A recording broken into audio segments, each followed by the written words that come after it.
Okay, and we should be live. Just check everything's all good. The audio's all good.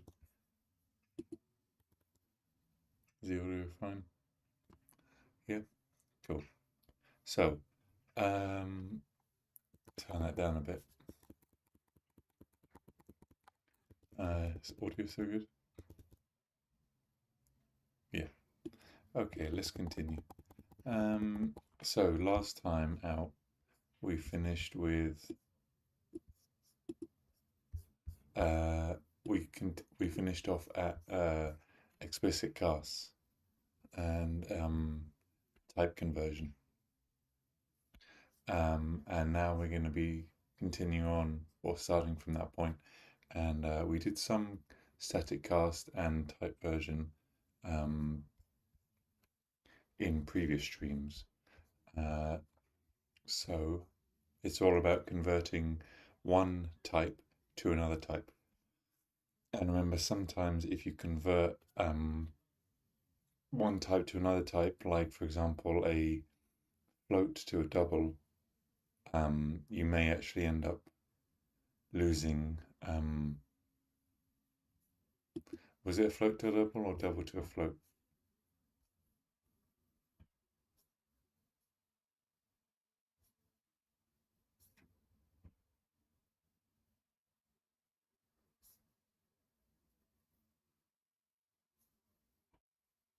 No, double to a float because it's a high double is higher ranked than a float. Okay, so now and for example, if you did a float to an integer, um, or rather a you converted a float to an integer, like for example 3.5, you would end up losing um, the 0.5 on the decimal. Okay, so static cast and explicit conversion. So those are all implicit. Today we're going to be doing starting with explicit.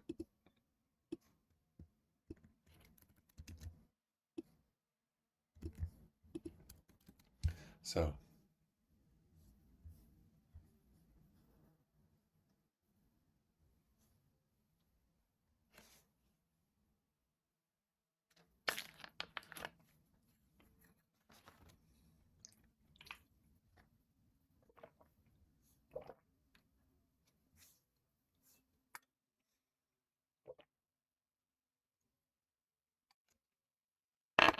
and we know now that it goes long double, double float, um, long, long int as per this in terms of rank. Okay.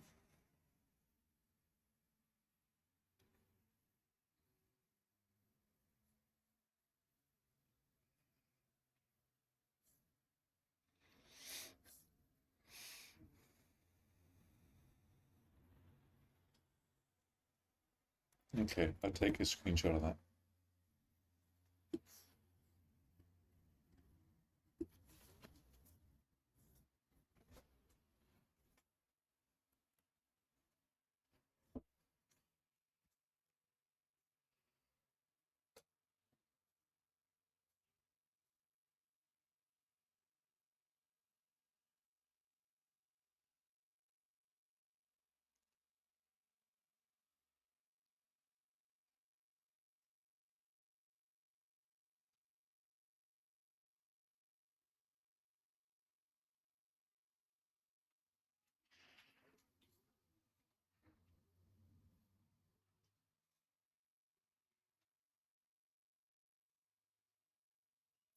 Okay, so that is one option to just do double, i.e. you convert an integer.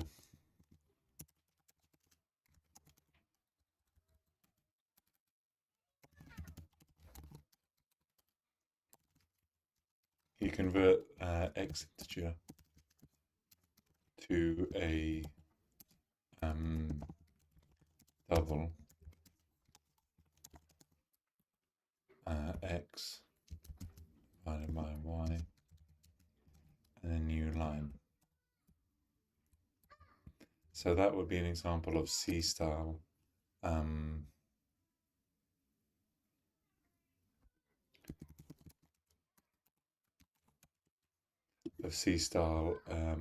casting. And you can see when you run it, you get a double, despite these being integers.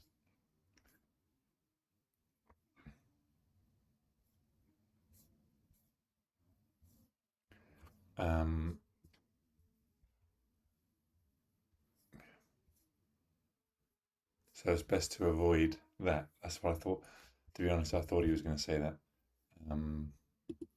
Because static cast is probably a better use of what you're trying to do. Yeah. Okay. So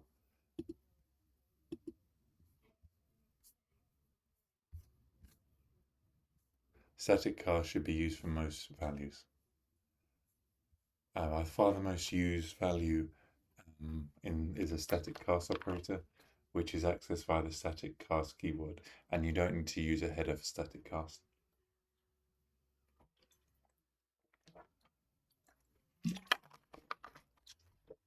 So again, just to get more and more practice, if we did include input output stream, we did a return type for an integer main function, and we set char c equal to a, not chat, char, and then we did standard character output, and we wanted to convert this a into an integer. So we would do int, and then we would type in the expression we want to change, so i.e. c, and then we would have a new line break, and then we would return 0. So then when we run this, a gets converted to its as, so this will convert the car c a to its value, aka 97, as we have here. Static cast double x. Oh, he wants a double. My bad. So double should be 97.0, right? Oh, 97. Okay.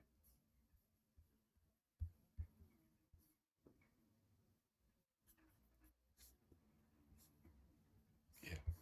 Static cast is best to use when you want to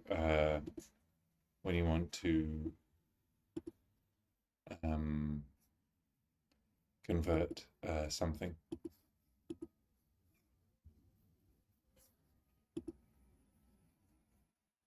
Okay.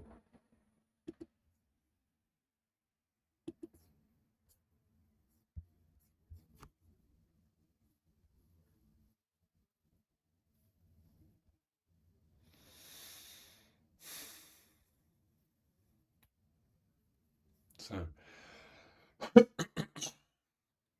using static cast to make narrowing conversions explicit.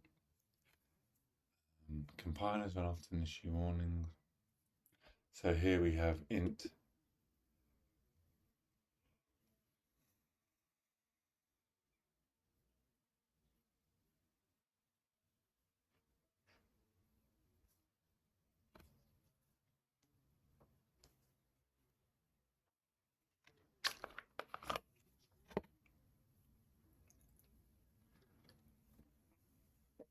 and then we're narrowing the integer to a char.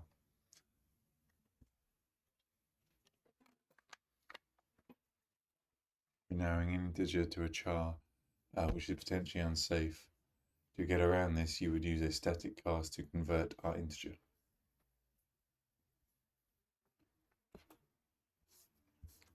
When we do this, we are telling the compiler that this conversion is intended, and we accept the responsibility.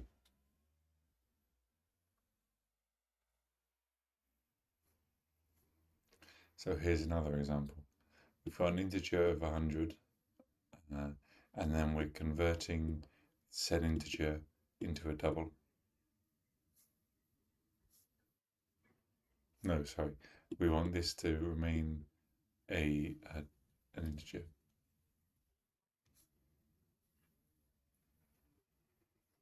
And then to keep it an integer, we want to use the static cast, and we accept that there will be some narrowing.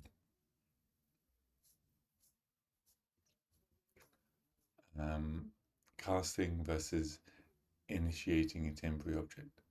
Let's say we have a variable x. Let's say we have a variable x that we intend to convert to an integer. There are two ways we can do this. Either by static cast of whatever x was, or create it with list directly. We should avoid.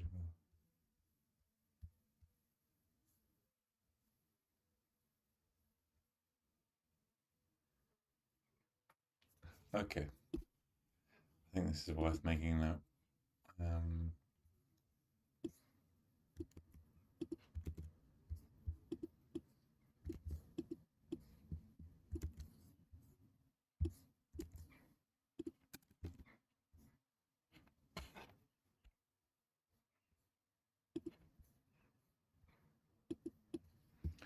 So, there are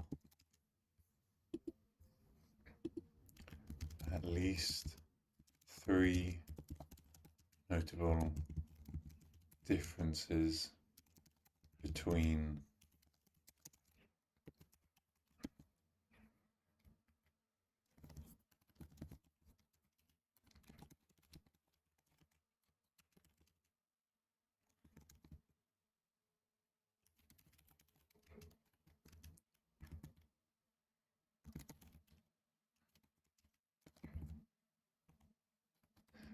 temporary.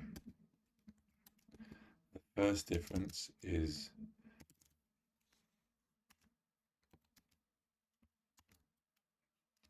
uses list initialization, which this allows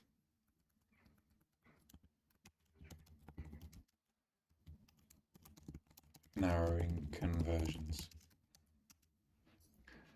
This is great. This is great when initializing a variable because we rarely intend to lose data in such cases. But when using a cast, it is presumed that we know what we're doing. And if we want to do a cast that might lose data, we are able to do that. The narrowing restriction can be implemented in this case.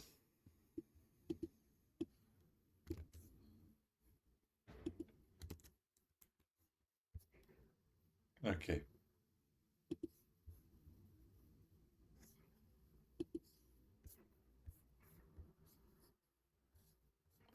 So here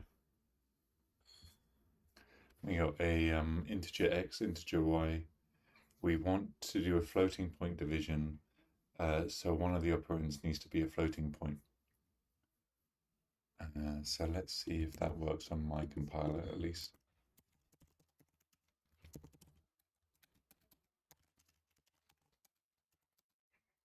So int x and 10, int y is going to be 4,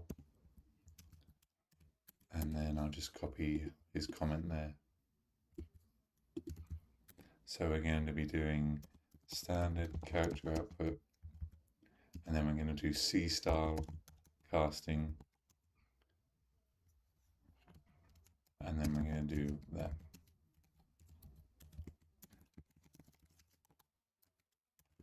Let's see if it causes any errors. No, it doesn't. In this example, we decided to convert x to a double.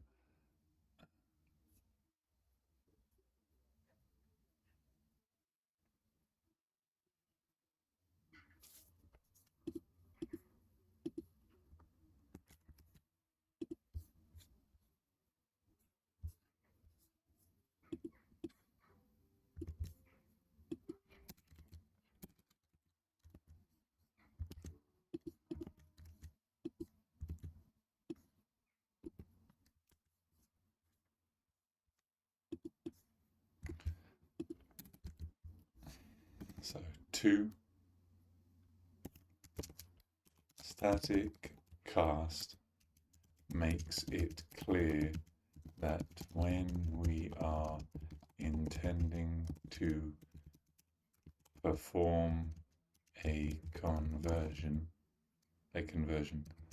although static cast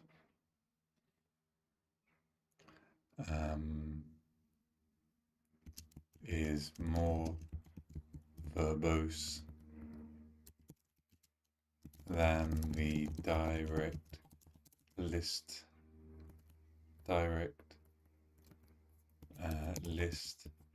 initialized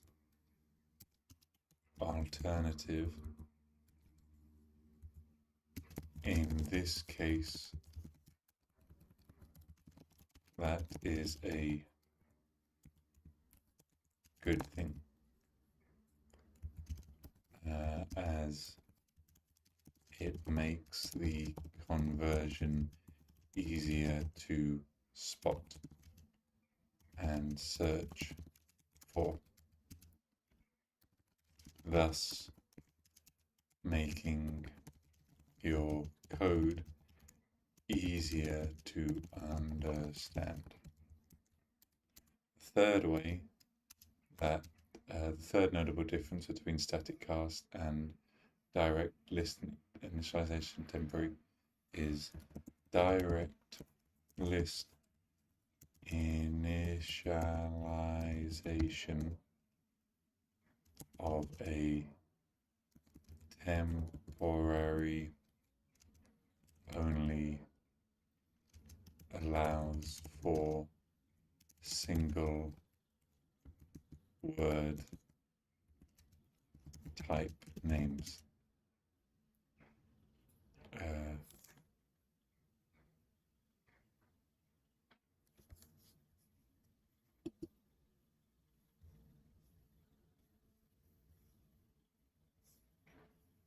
Okay.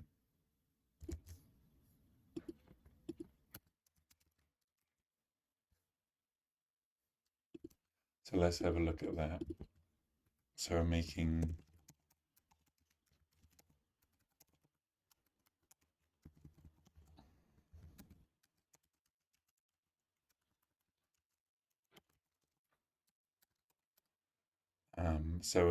an unsigned char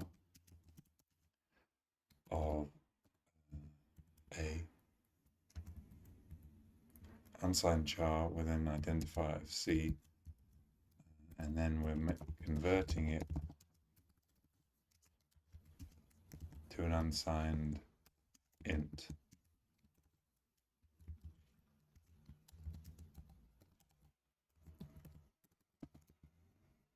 And we are returning 0.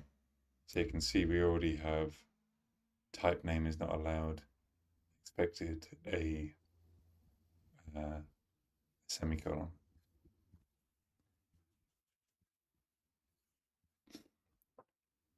Yeah. So the best practice is to use static cast over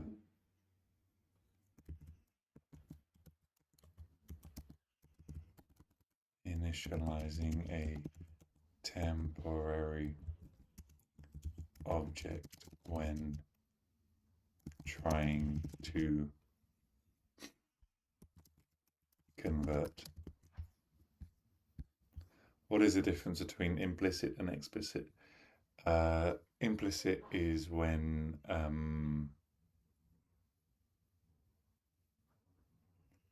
it happens without us telling the compiler. Explicit is when we tell the compiler exactly.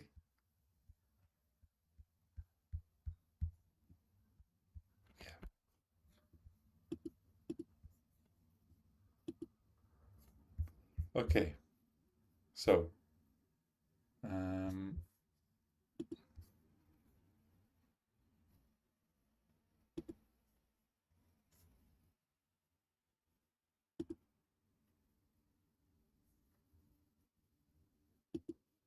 yeah, cool.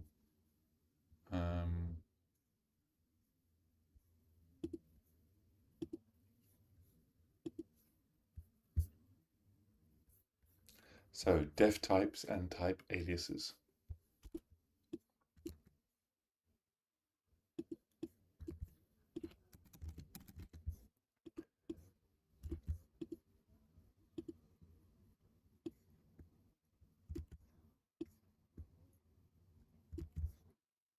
Okay, type aliases. In C++,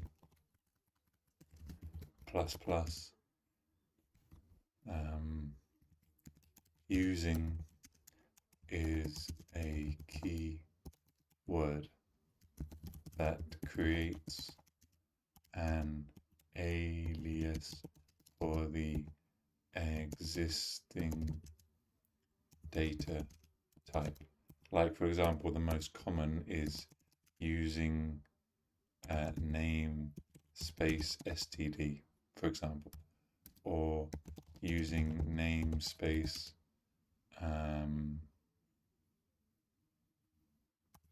was it standard string?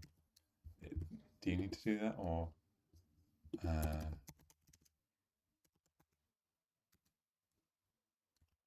using namespace std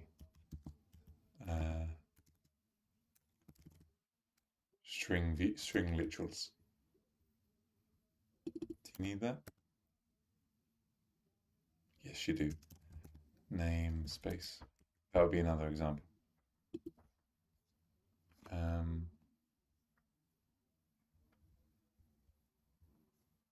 So using distance equals double, define distance as a, so to create a type alias, we use the using keyword followed by the type alias. Sorry, followed by a name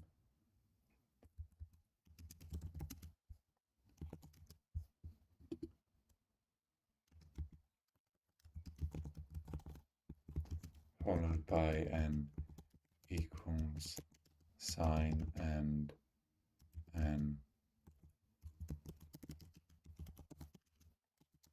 data type, such as using distance. So distance is the name and double is the data type.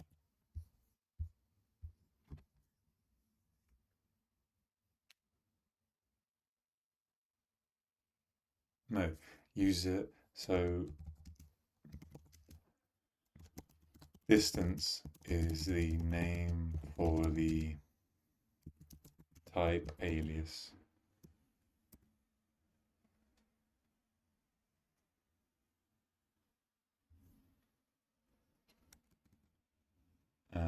Then once defined, we can use the type alias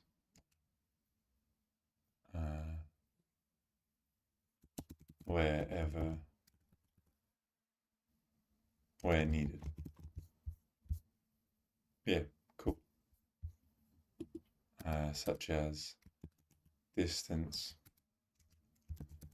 miles to destination. And because it's a double, we can do that.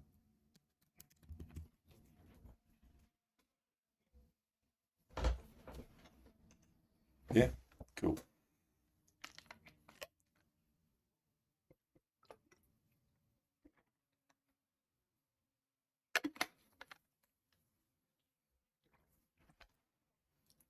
So let's give that a go in the actual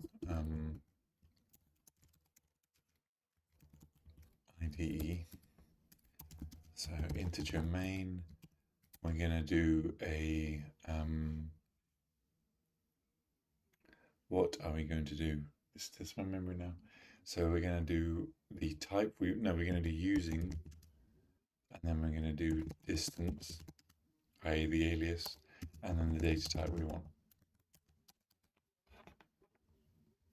Cool. Then distance,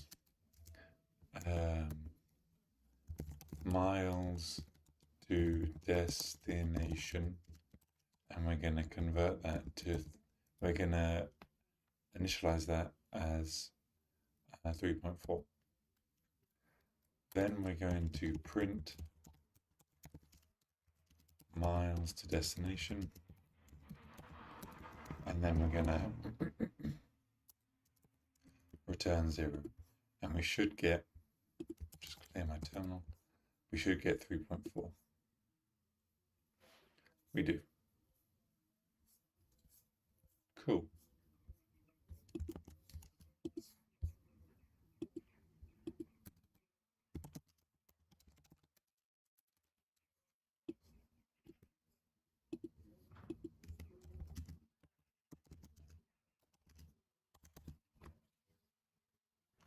Next we define, so that's the first step.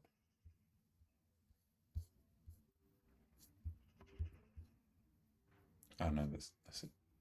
So, naming type alias. Naming type aliases. Def types and type aliases.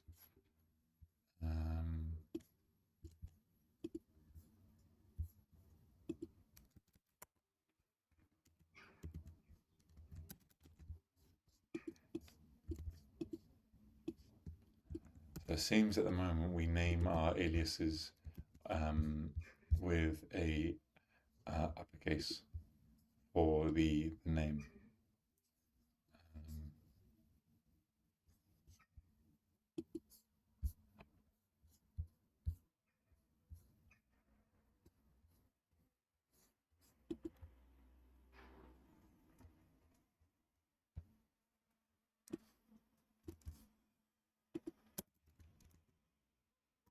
So one type aliases that end in T suffix.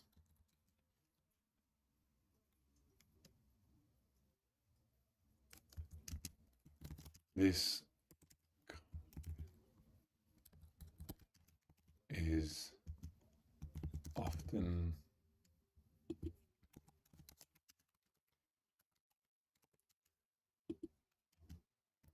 used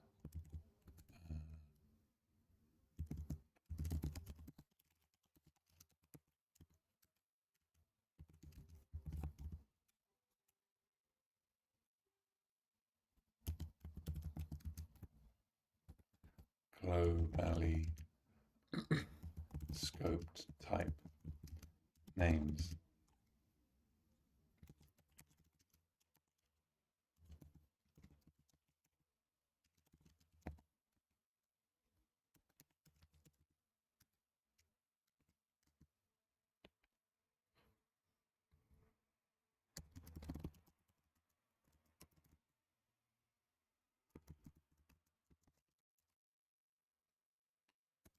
Second,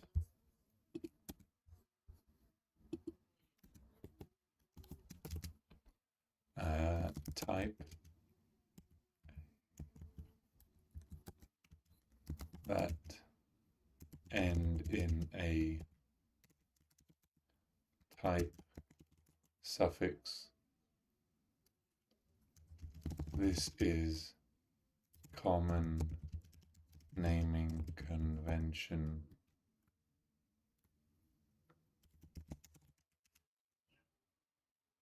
for some standard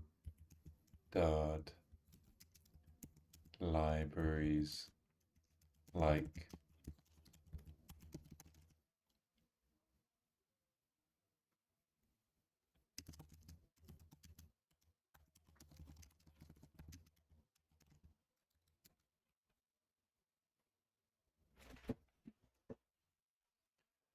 and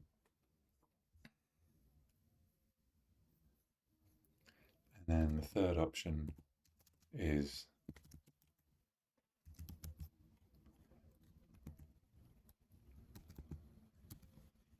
that use no suffix.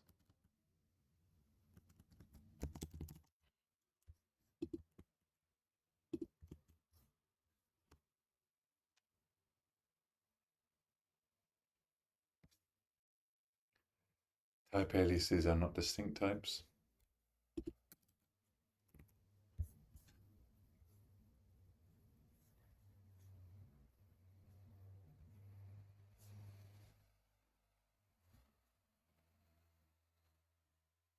Um,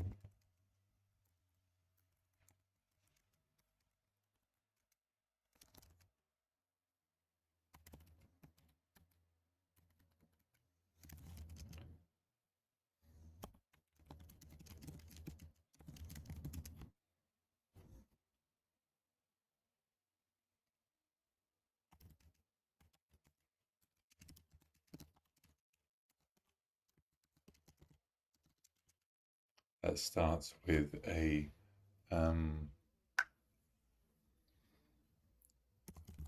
capital letter. Cool, nice. So,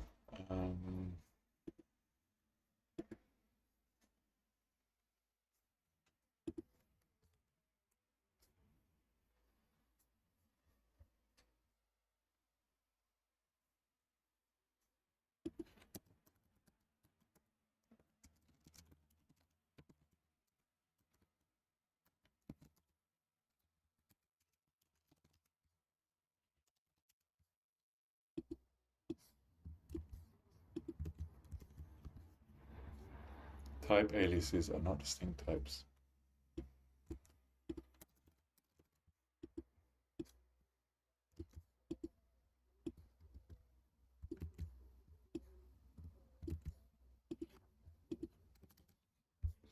An aliases does not actually define a new distinct type.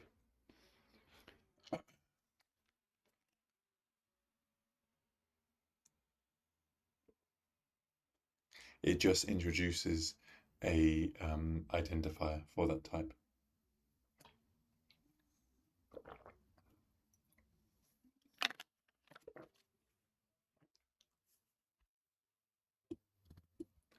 Yes, this can be seen by the fact that in here, when we create a new alias, we're not actually initializing it with anything, or we're not creating anything.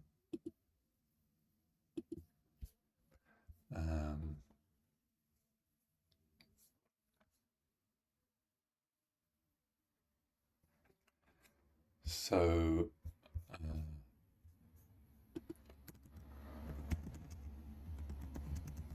care must be taken to not mix of aliases that are intended to be semantically distinct. So, the scope of type alias, and we're looking at also quite a bit.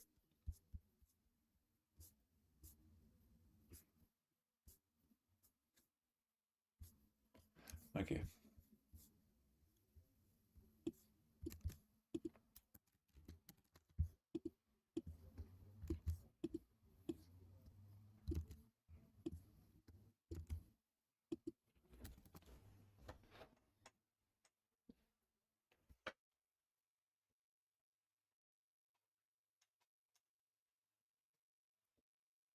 Because scope is a property of an identifier. Um,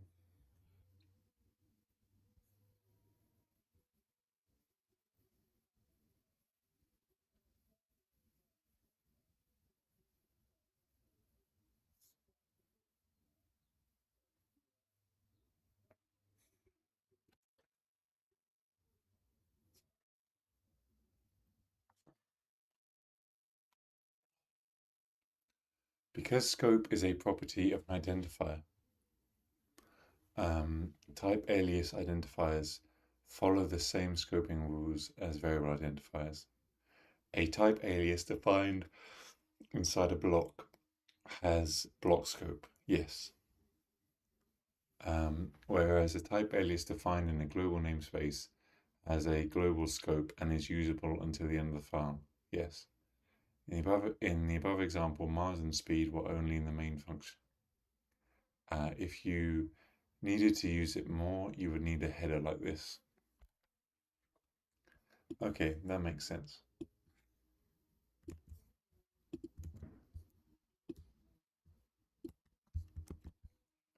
So, and remember we need if not defined, define, then your definitions or declarations, and then end if for your header files in C++. Um, so def types, type defs. I was thinking of maybe deftones. So type def, a type def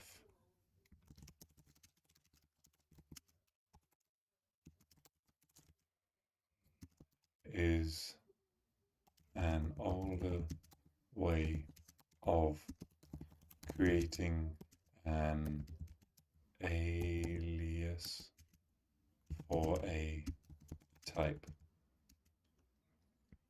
To create one, we use the keyword.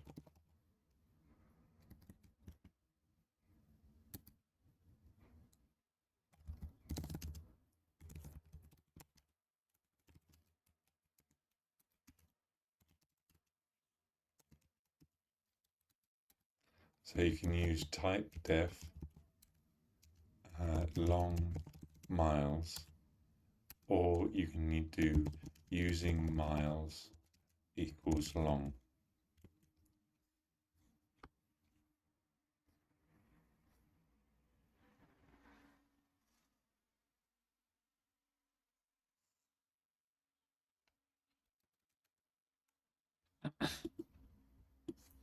So it seems they've been replaced by the using keyword.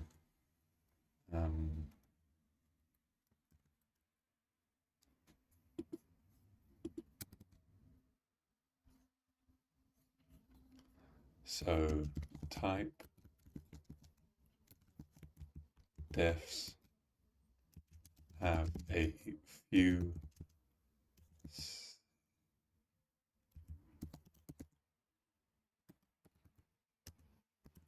issues.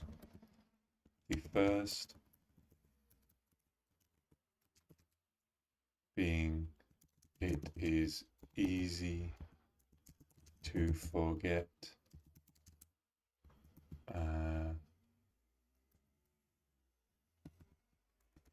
whether the name of the type def or the name of the type of alias comes first.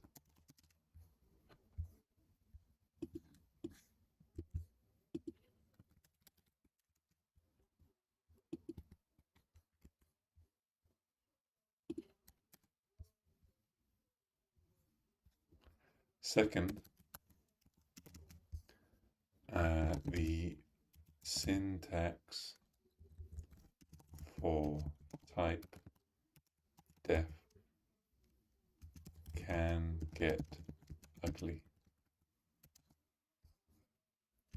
for more complex types. For more complex types. Just give me a second.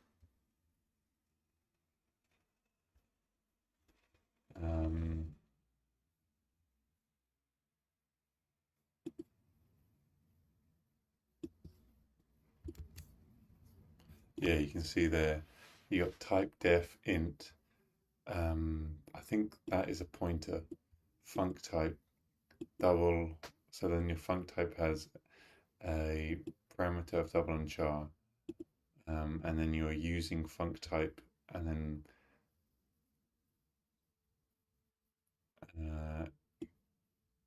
you're creating a pointer to func type and parameters of double and char.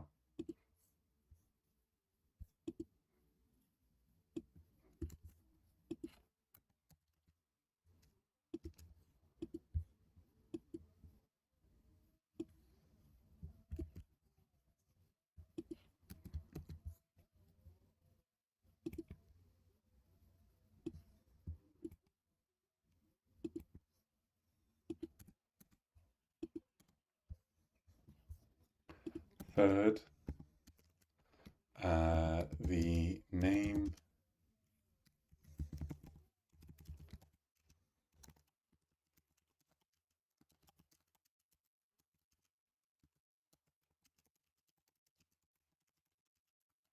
but this is not true, as type def is just an alias. So the best practice is to prefer type alias, i.e. This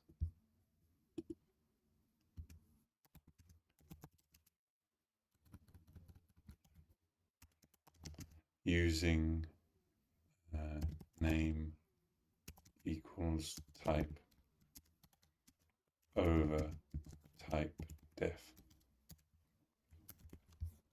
Okay.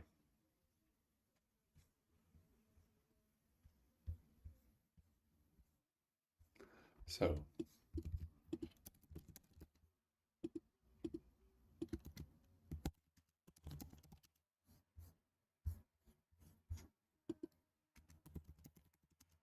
when should type defs be used?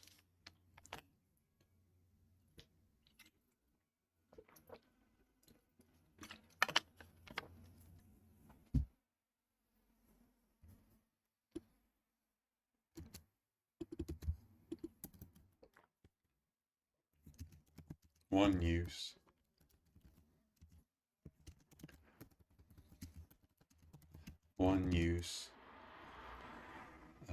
is to hide platform specific details.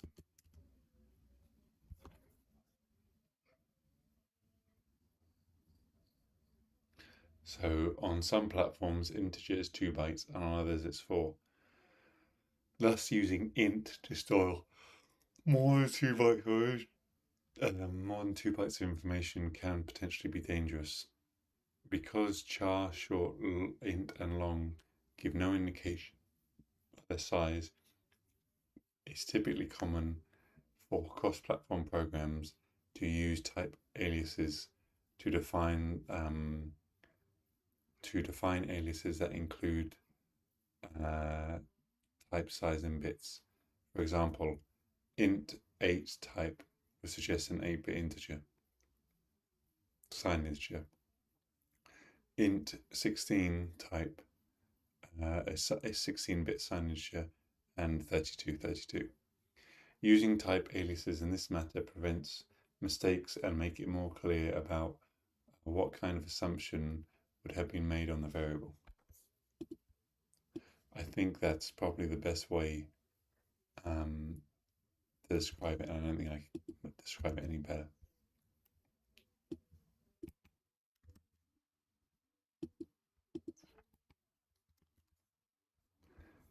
In order, so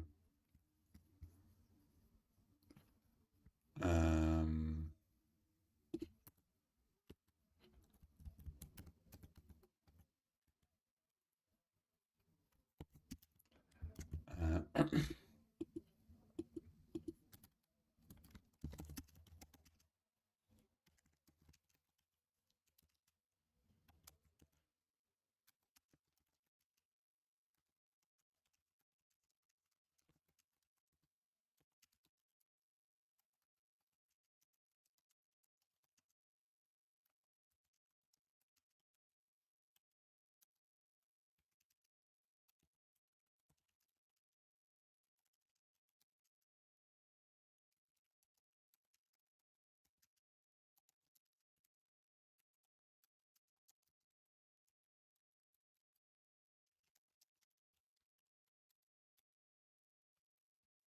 if defined int 2 bytes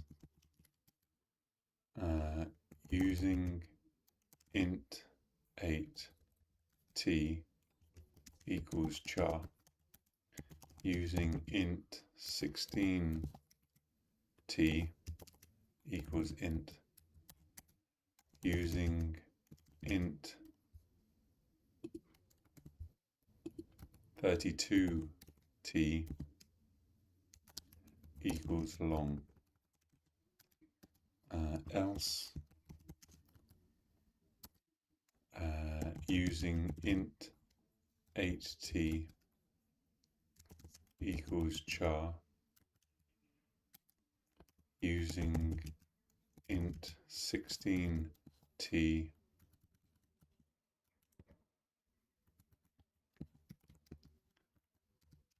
equals short, and using int 32t equals int, and then as always end if. Okay.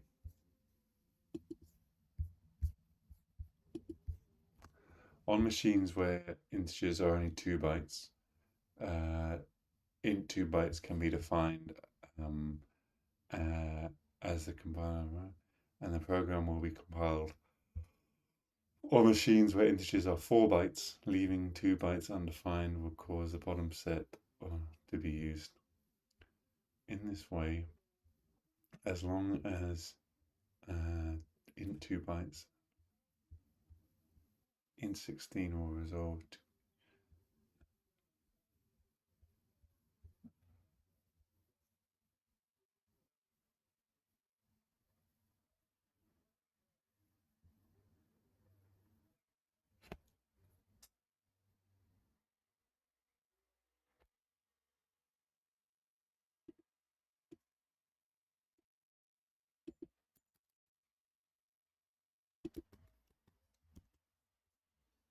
So I assume this is important when it comes to cross-platform things, like if you wanted to create a cross-platform game.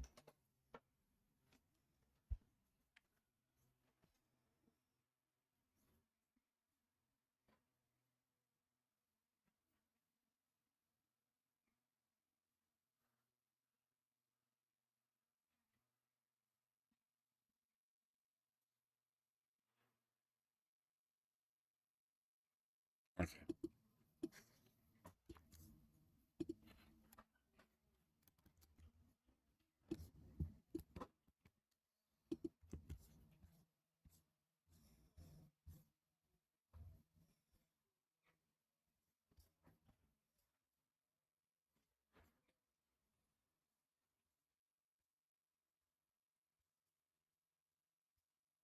Okay, I'm going to take a break here and I'll be back.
continue them.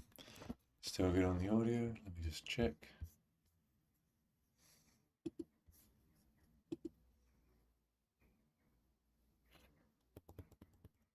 Yeah.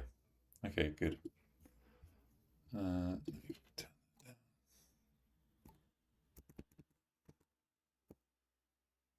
turn that down. And let's continue then. Cool.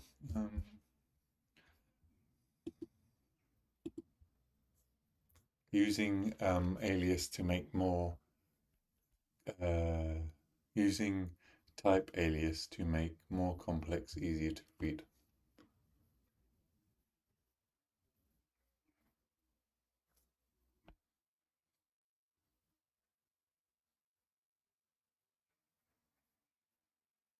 Oh, sorry. I thought he was saying about type of. Type defs.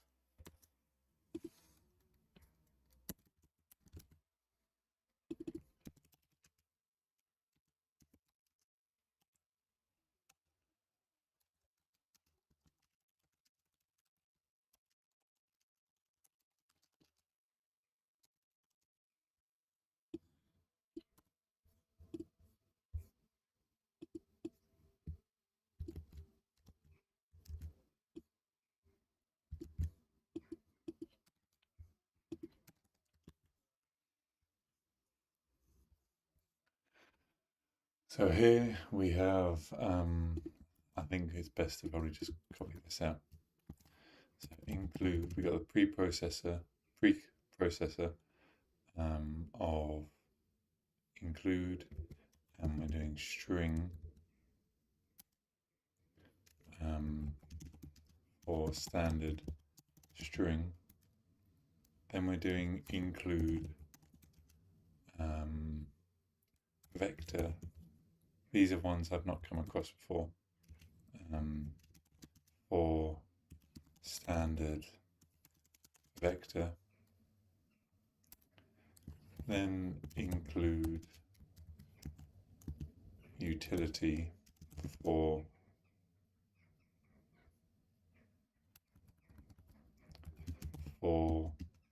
standard pair. So we have a Boolean return type and has duplicates, and then we have the parameters of standard vector, standard pair,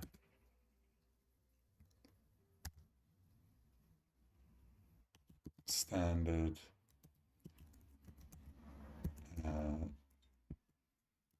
string int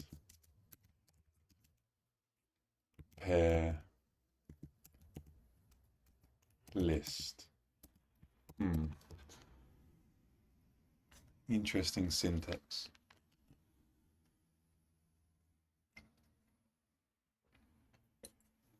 I mean, it's good they're introducing us to it, but they could have explained it a little bit. But I guess hopefully we'll learn about that later. Some code here, and then since it's a Boolean, we need to return true or false. And then in our return type integer main function, we do a standard vector standard pair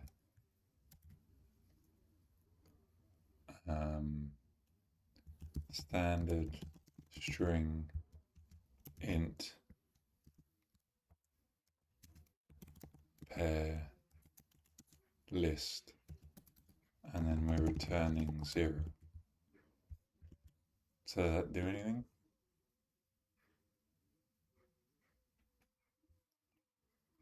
No, it doesn't. It just runs nothing. So typing standard can be burdensome. So yeah.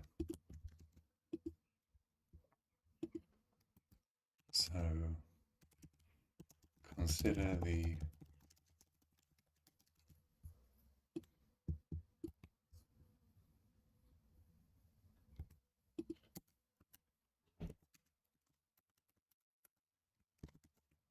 typing standard vector standard pair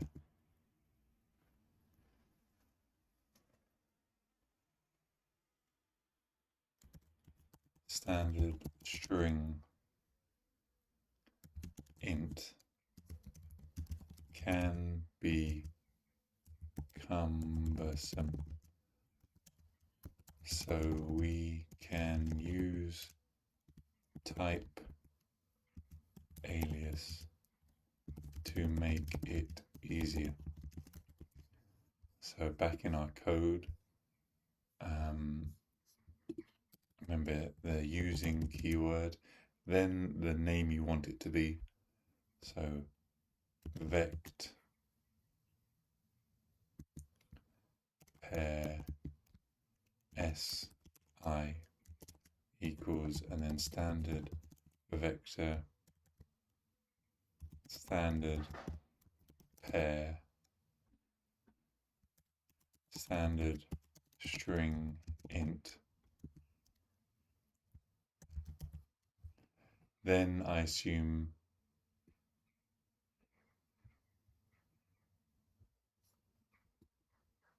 what am I missing? Oh, there's only one.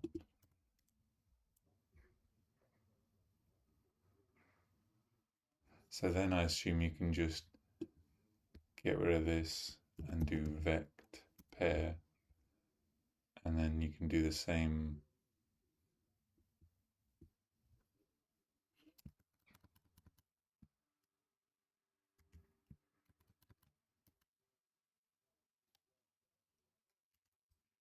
And then you can do the same here.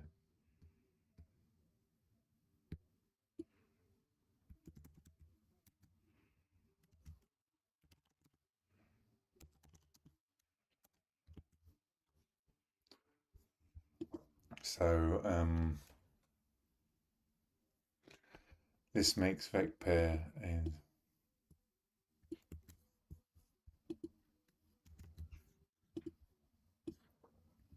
we use it as a parameter. Yes, that makes sense. And then we instantiate a variable.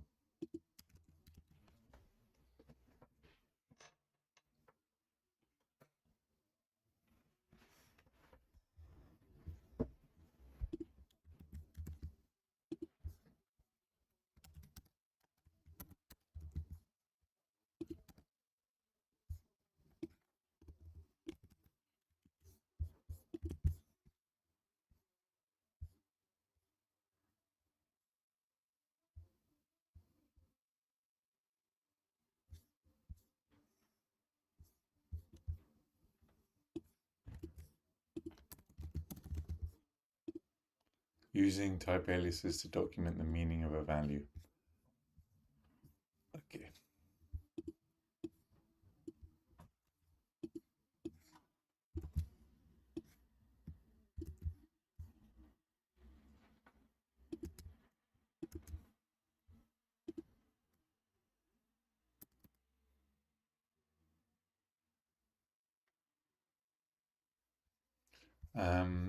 Type aliases can help code documentation and comprehension. With variables, with the variable identifiers,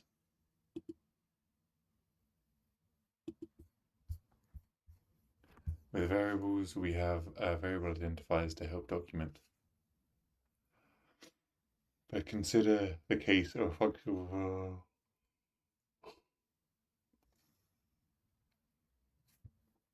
For example, int grade test. We can see that the number returns an integer, yes. But what does the integer mean? A letter grade, the number question, what? If we're lucky, documentation for the function exists somewhere we can reference. If we're unlucky, there's none.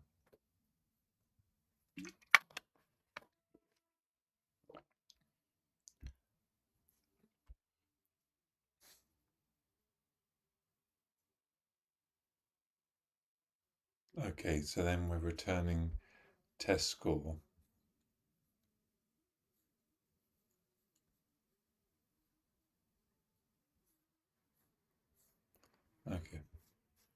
Well, in that case, I'll just copy and then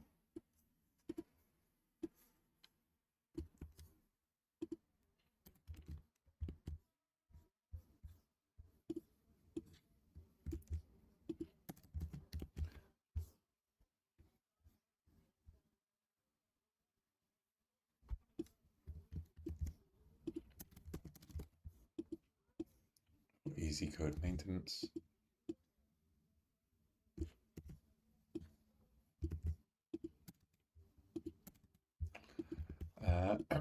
No, I don't want to save the website. Allow you to change the underlying type of an object without having to update lots of hardcore types. So, yeah. However, if you use type aliases, while it might seem like a nice benefit,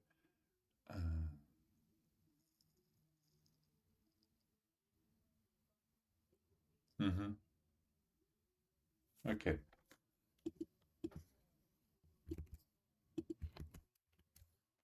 And then downsides and conclusions.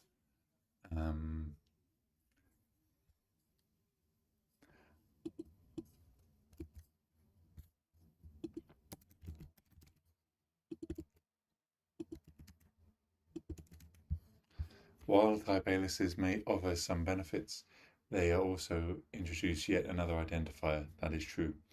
If it isn't offset by some benefit, then there's no, then it could do more harm than good.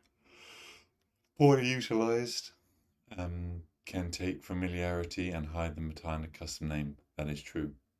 Obscuring the type can be harmful and understanding. For this reason, type aliases should be used primarily in cases where they clear benefits or code maintenance. This is much more of an art than a science. Okay.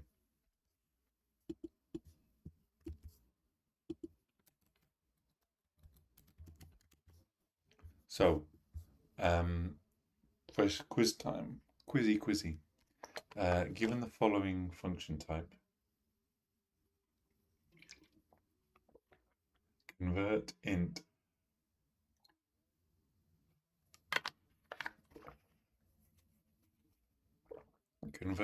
return value to a type name print error, include both the alias statement and the updated function prototype. So I assume it would just be this. So your original one is print data, and then you're using print error, and you're making it equal to the type of that, and then you're doing print error. Convert the int return type value to a type alias name, print error. Include both. Yeah. So it's this, isn't it? Yeah. Cool. Why are we getting an error here? Print data could not be found. Oh, because we haven't defined it, that's why, but that's okay. Okay, so how are we getting on with our types? Just want to see how we're doing. Okay, so we should be able to finish today. And then we can go on to function overloading and function templates. And then we get onto references and pointers, and then enum structs and classes. Okay. So,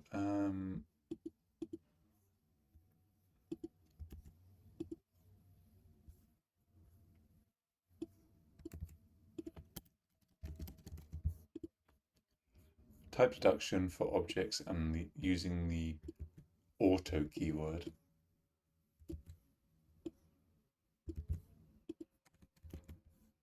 All right. There are subtle redundancies lurking in simple variable definitions. Double D 5.0. In C++, we are required to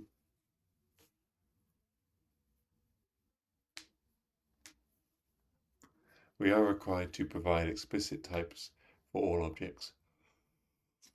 Thus, we specified a variable to a type of D.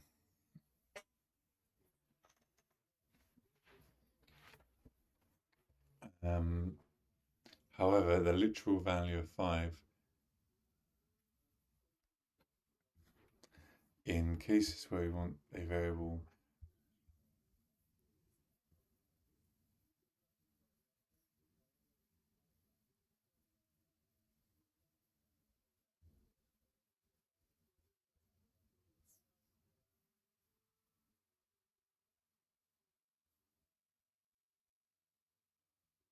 okay.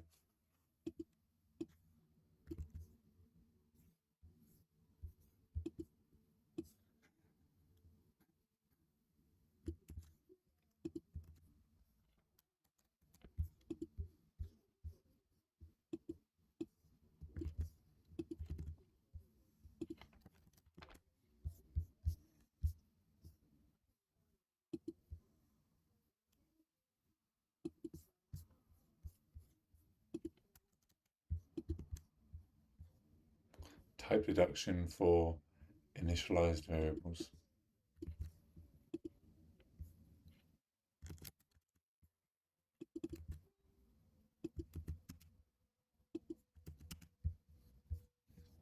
So type deduction is a feature that allows the compiler to deduce the type of an object from the object's initializer.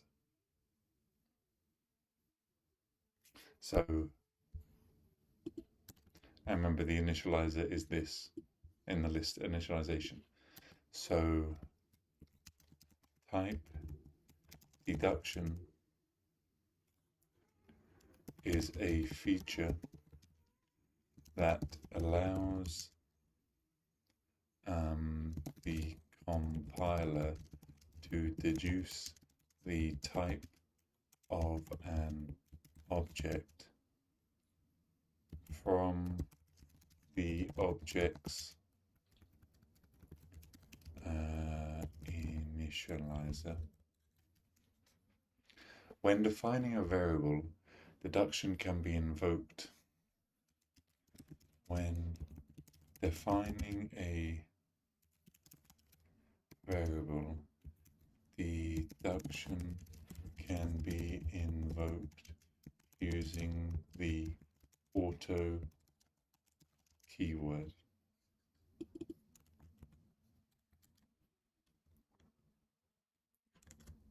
In place of the variable's type, such as int, return type of integer main, auto d 5.0, auto I 1 plus 2, auto x is I. So 5 point is a double, so we're asking to deduce a double. 1 plus 2 evaluates to an int, so we reduce an int. I is an int, yeah.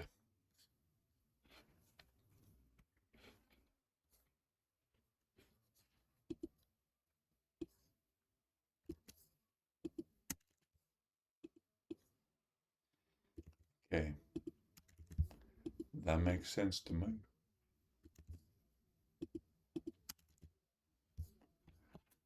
In the first case, yeah, I don't need to read that. Prior to zero.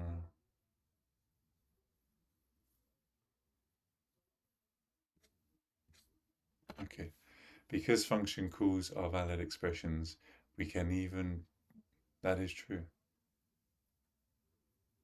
We can even use, hang on. Because function calls are valid expressions, we can even use type deduction when our initializer is non-void. So,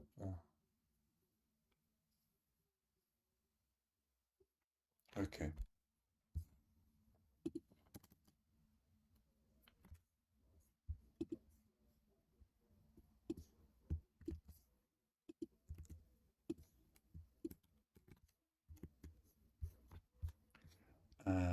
add function returns an int, so the compiler will deduce that sum must have an int. Literal suffixes can also be used in a combination with type deduction of a particular type. So the only issue I am finding with this straight away is that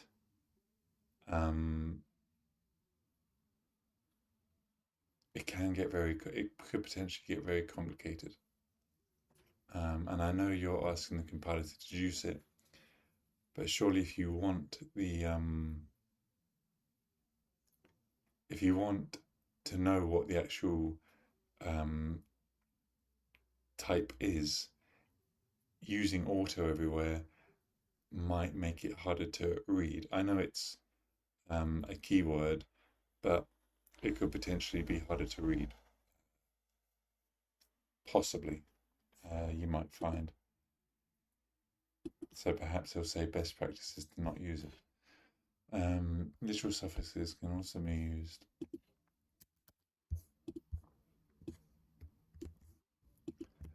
So we got auto A, I got F suffix and unsigned. Yeah, that makes sense.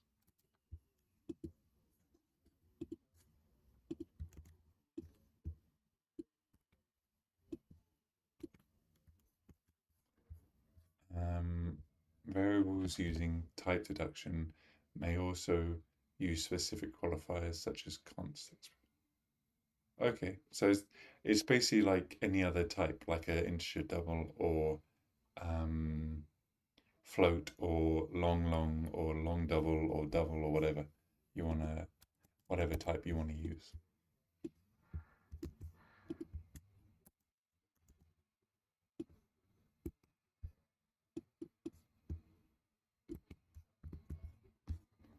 Okay, type deduction must have something to deduce from.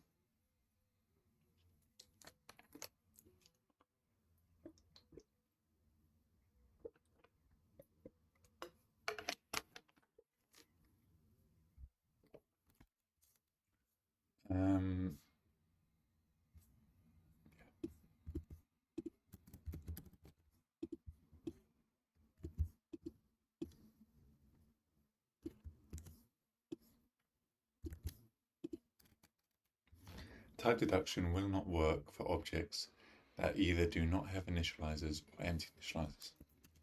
So type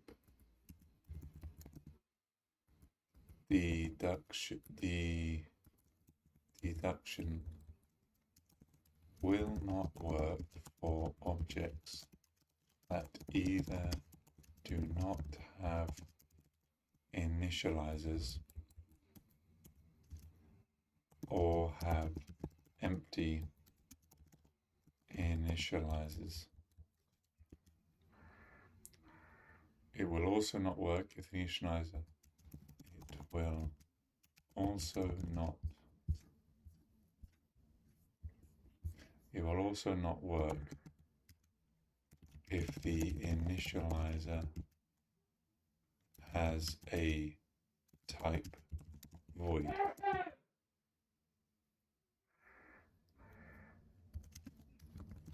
Thus, the following is not valid code. So, void foo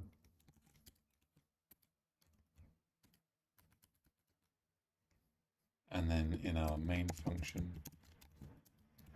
we would call auto A, so this won't work, auto B will not work, and auto C will also not work.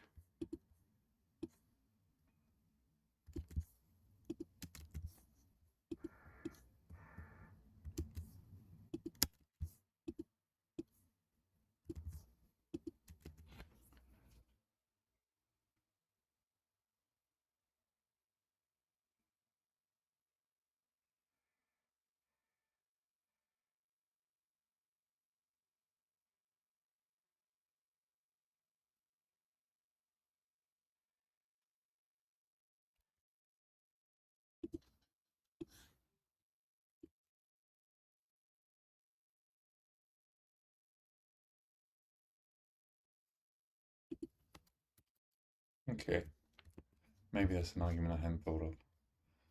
So type deduction drops const from the introduced type.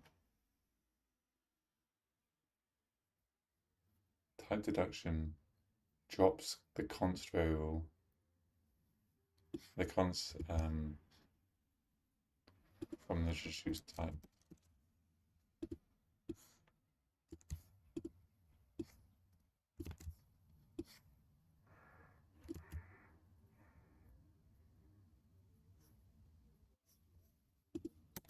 In most cases, type deduction will drop const from introduced type. For example, const int a has a const integer. Auto b has a type integer const drop. Any other example?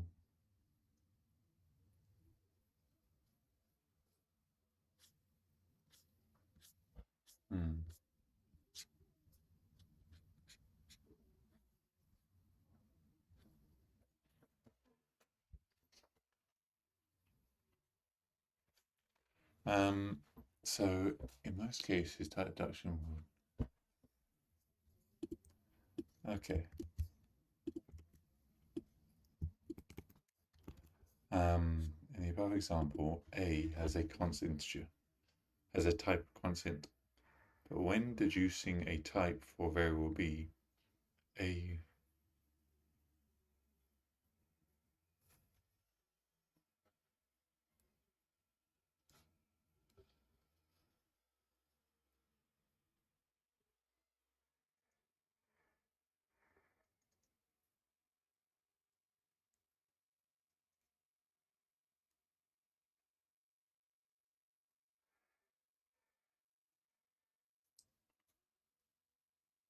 so b will then have a const. Okay, so you have to remember that.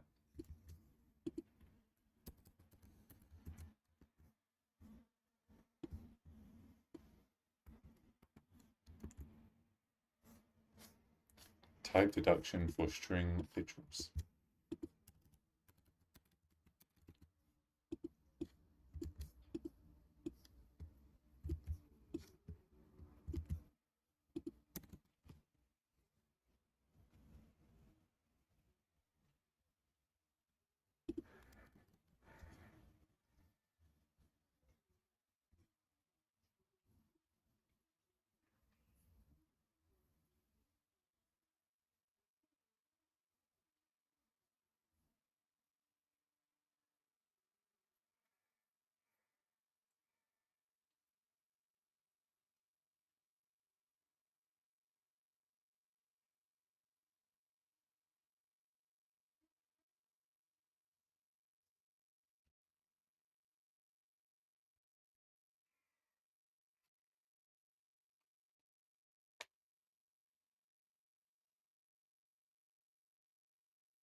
So because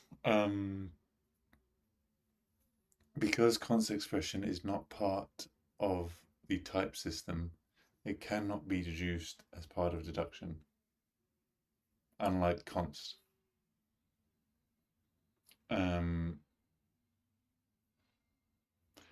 a constant expression variable is implicitly const, and the const will be dropped during type deduction and can be re-added if desired. Okay.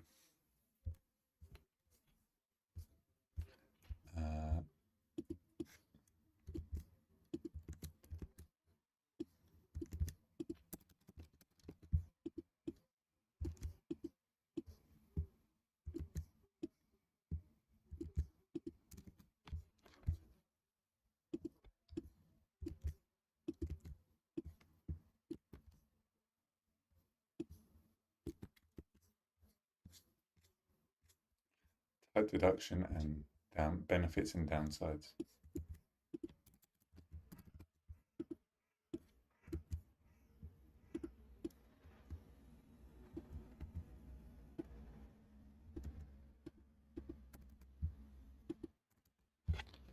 So type deduction is only convenient.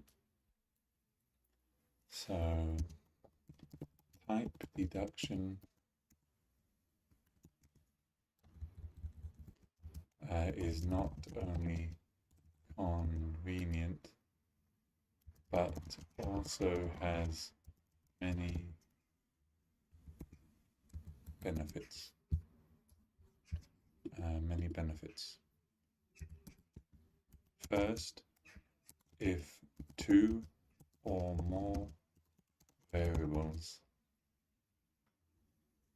are defined on sequential lines, the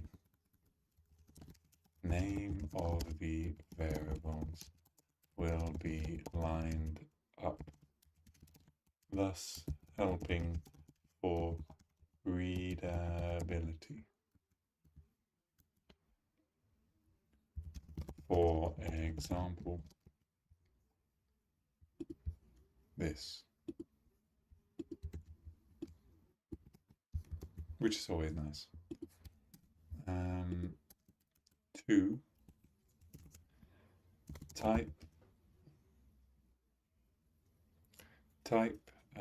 deduction only works on variables that have initializers. So if you get in the habit of using type deduction, it can help avoid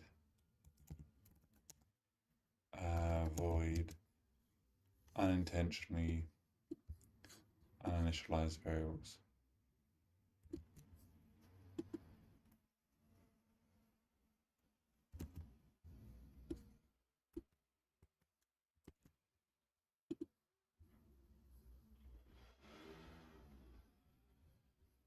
Yes. Third, you are guaranteed that there will be no unintentional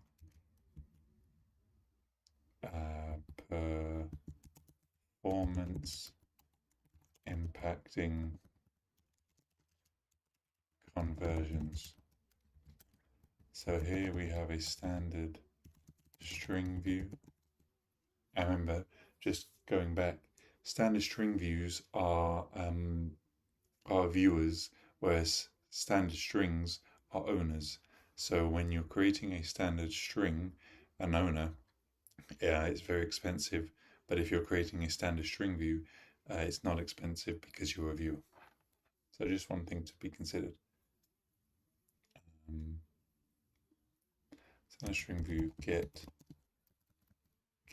string, standard string S1 get string, and auto S2 get string.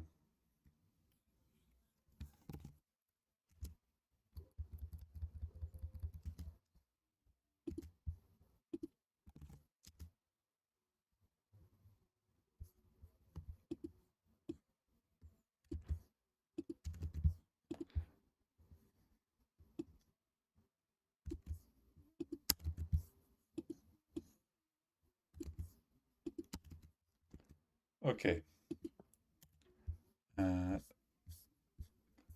So then that's the benefits. Type deduction does, however, have some downsides. First,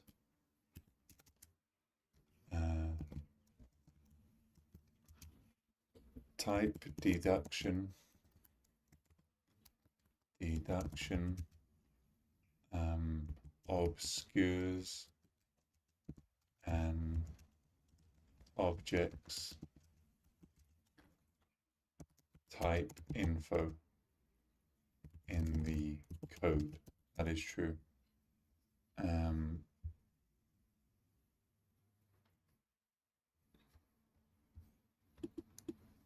Yeah.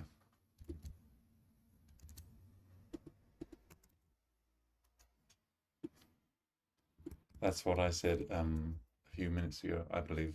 He says, well, you can always go back and double check what I said initially. Okay, so in the above code, and I need to charge my laptop, I've just realized.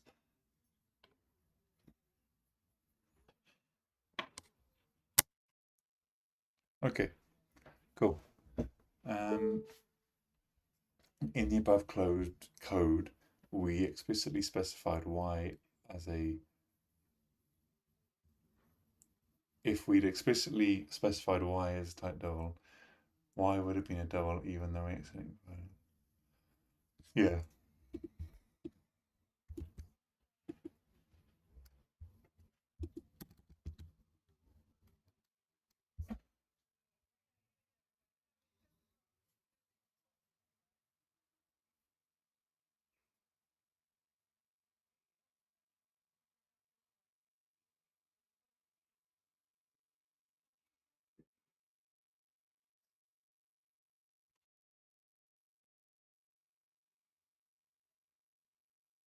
That is true.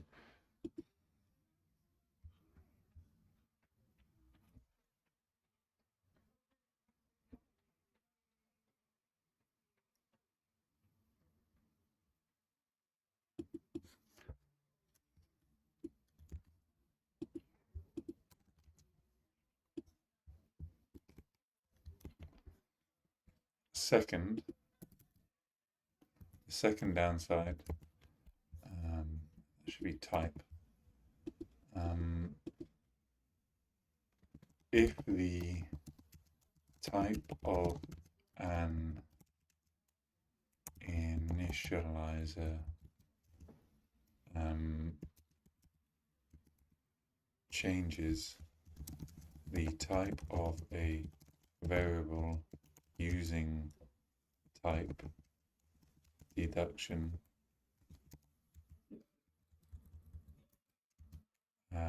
will also change.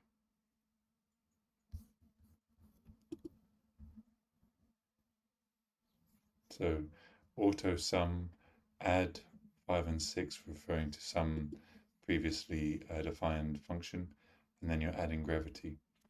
If the return type of add changes from an int to a double, or gravity changes from an int to a double, sum will also change. Yeah.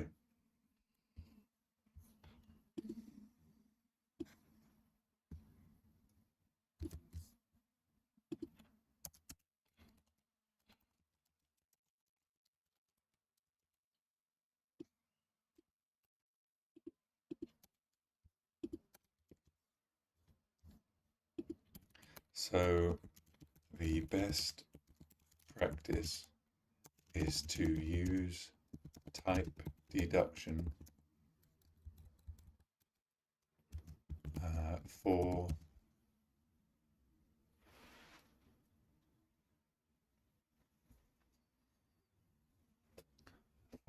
your variables when the type of the object does not matter. And then favor explicit. I think I'd favor explicit over auto, to be honest. But if you prefer auto over explicit, then use it. But you need to make sure you understand the consequences. Okay, so I believe after that we only have one more thing. Yeah, type of deductions of functions. Okay, so what I'm going to do now is I'm just going to, that was objects, and now we're going to do type deduction for functions.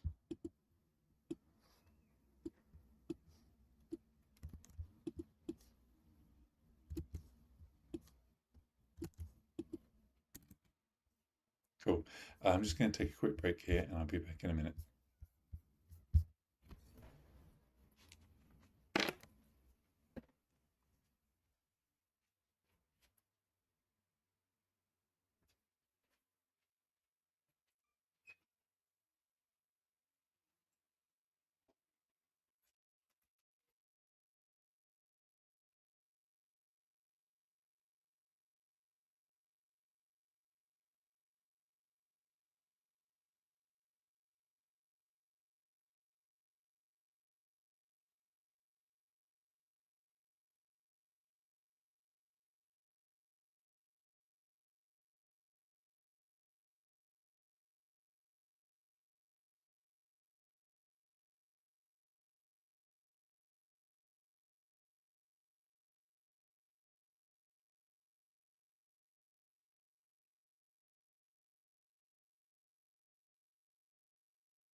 All right, let's continue then, shall we? Okay.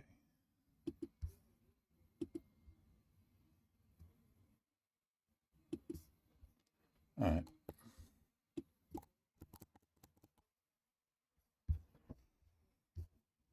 So, type deduction for functions. So we have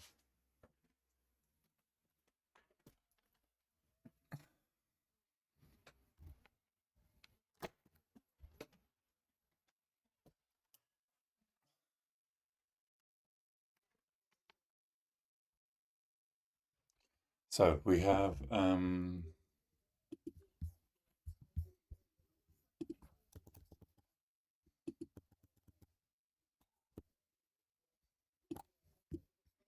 yeah, we have this function right here of an integer of add, where you're adding, where you have parameters of x and y, and you're returning x plus said y.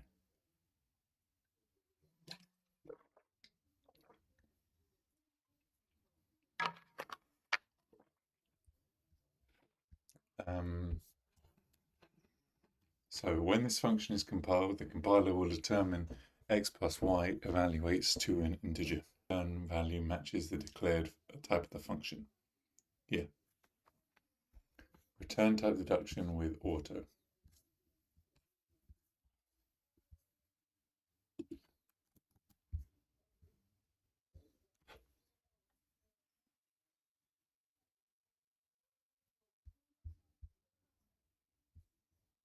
So you're doing auto add int x int y. Because the return statement is returning an integer, the compiler will deduce that the return type of the function is an integer. When using auto type, all return statements within the function must return values of the same type, otherwise there will be an error. So auto sumfunc bool b, if b is true, return 5, else return 6.7. In the above function, two return statements are two return statements return the values of different types, so the compiler will give an error. In such cases, if desired, that is annoying. I get it now. In such a case, if such a case is desired, for some reason, you can explicitly specify the return type of the function in the case, in which case the compiler will try to implicitly convert, or you can explicitly using static cast.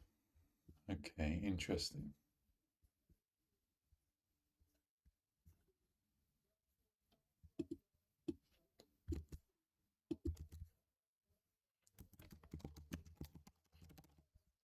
For example,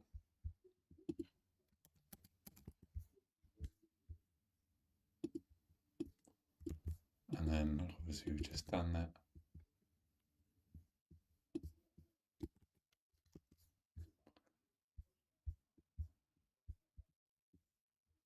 What is that?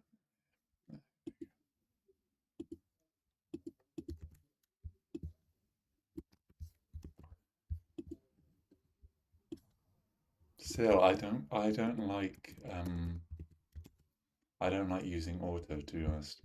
I think I'd much rather use the actual return type that I want. Personally, I'm yet to be convinced by it. So benefits of return type deduction.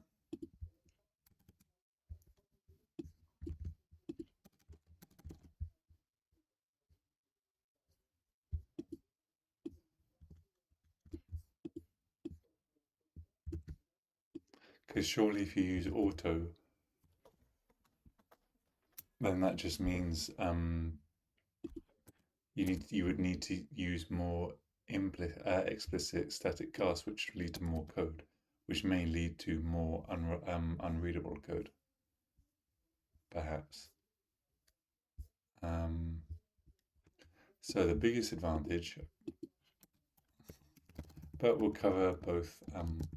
The biggest advantage of return type deductions is that having the compiler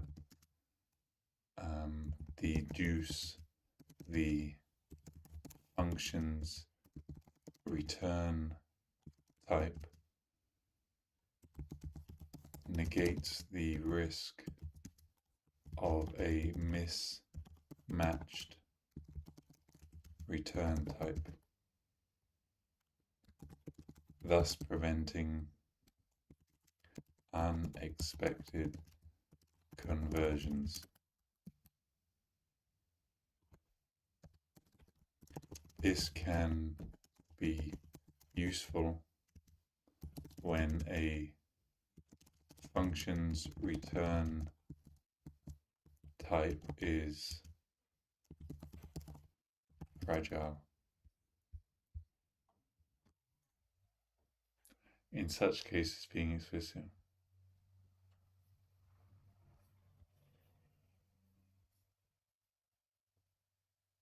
Okay.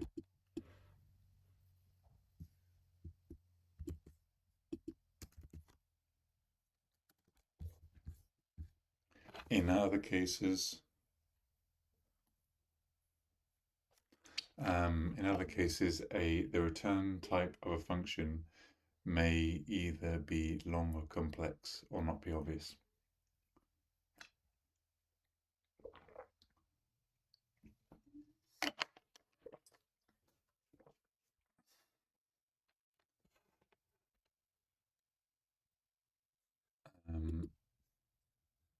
Go away. In other cases, the return type of a function may be long or complex. Yeah, possibly, but I'm not really buying it at the moment, to be honest. I'm not convinced or converted. Let me say that. So downsides of return type function.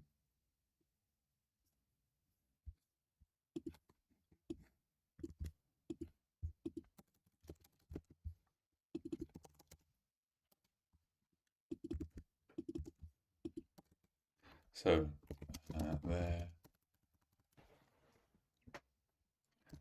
there are two major downsides to return type reduction. The first one is functions that use the auto keyword for a return type must be fully defined before they can be used in a declaration. No, can be used. Can be used. A forward declaration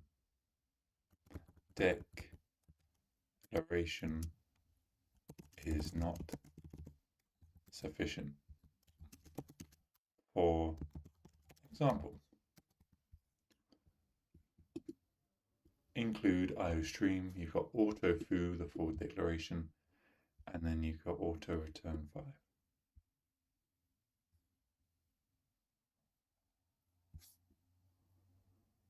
Whereas if you had done int foo, so let's just show that as an example.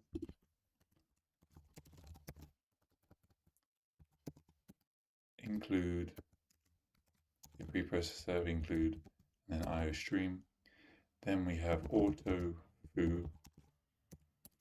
Then we have our integer return type for our main function. And then we are simply calling foo.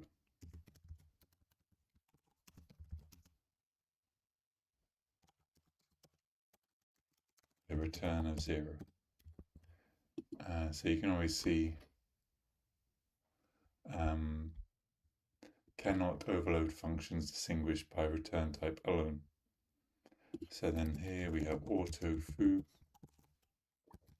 and then that is going to be returning 5. Okay, so it works now. But if we do that and that, you can see we show the errors, and then foo declared return type cannot be used before it is defined. There we go, exactly as he had it. Let me.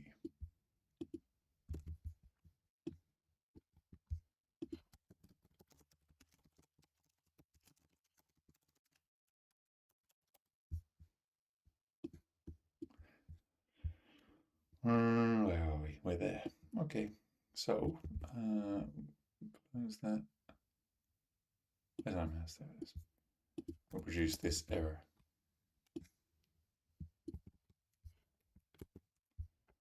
Yeah, and then we'll just do that. Cool. This makes sense. A forward declaration does not have enough information. Yes. This means normal functions that return are typically called. Yes. So the second downside, when using type reduction with objects, the initializer is always present as part of the same statement. So it's usually not overly burdensome to determine what is deducted. Say that again.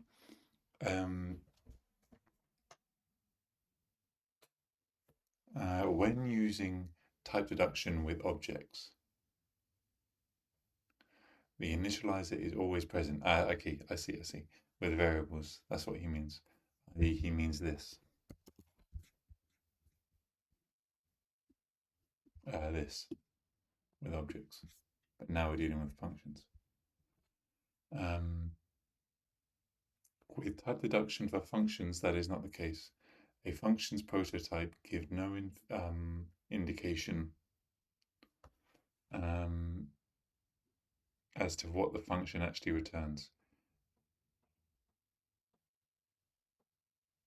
A good IDE makes it clear, but in the absence of having that available, a user would have to dig through. Generally, we prefer to be explicit about types. I agree with that as well.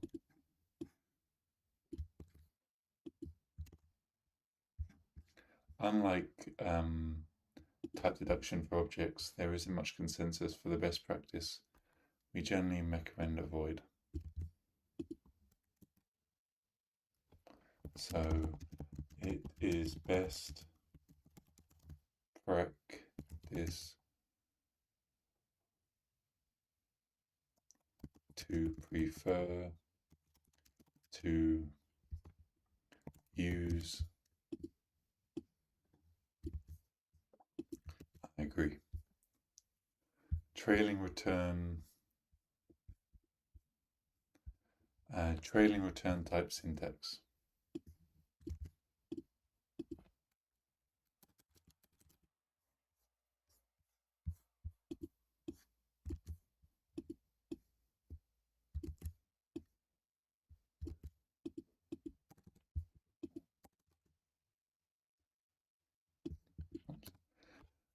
The auto keyword can also be used to declare functions using trailing return syntax, where the return type is specified after the rest of the function prototype. Consider the following function. So we have an integer. We have a return type of integer add, and we have in the parameter of int x and returning y. Using the trailing return syntax. So that's what we have. This is an example of something you would have in Swift, where you would have, instead of auto, you would have func add, and then you would be returning int. So this is actually, I've come across this with Swift, and maybe if you've done Swift as well, you've come across that as well. In this case, auto does not perform type deduction. It is part of the syntax using a trailing return type. Okay.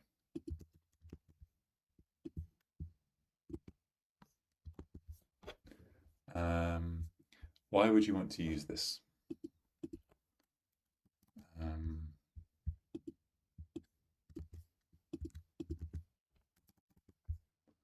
First is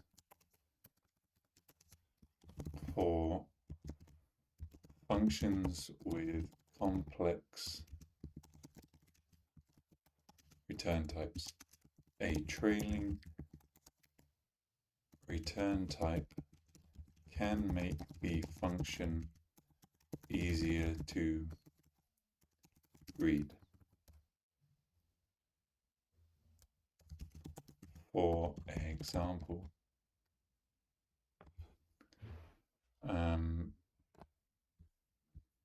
this.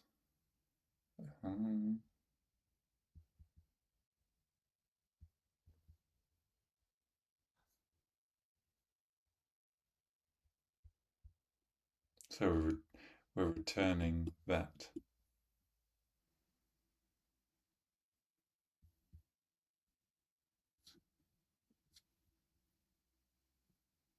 Yeah.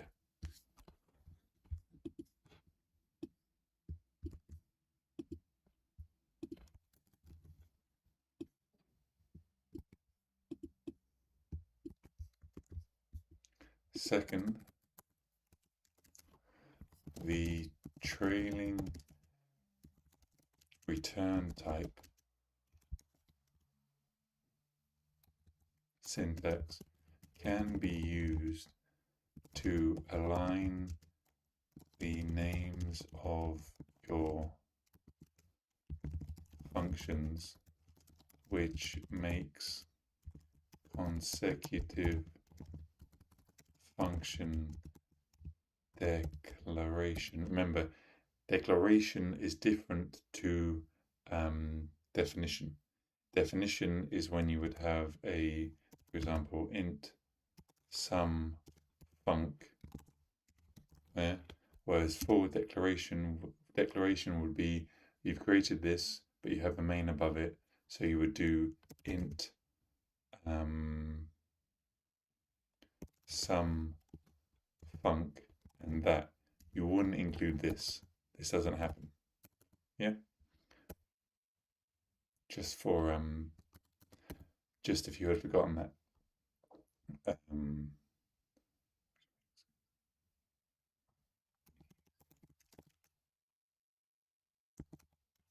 Read. So you could do something like that.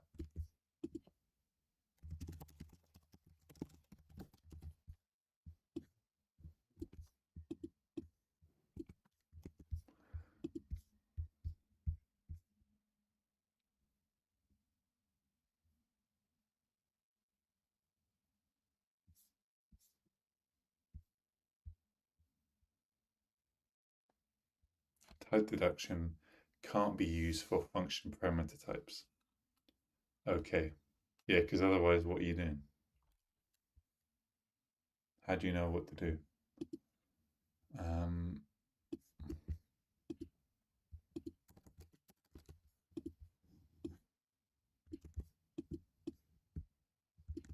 I can see that.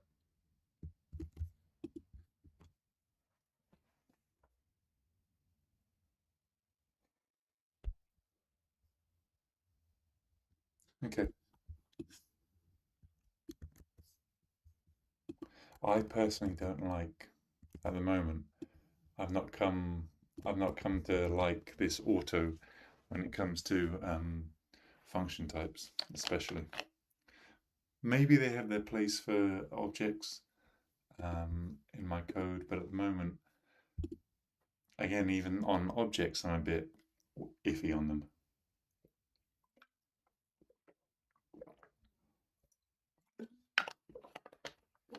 To be honest. Okay.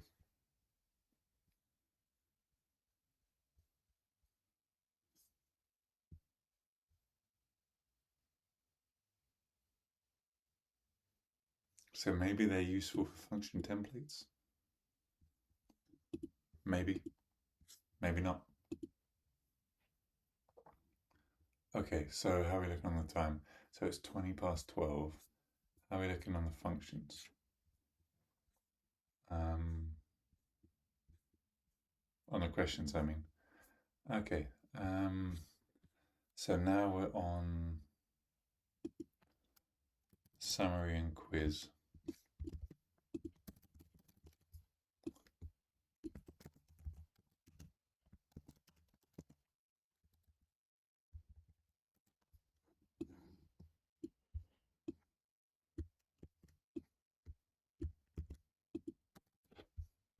So the process of converting a value from one type to another is type conversion. Yes. Implicit type conversion happens when we don't tell it to, and the compiler does it based on long double, double, float, long, long, long, int. And remember, there's no short. And that's where things like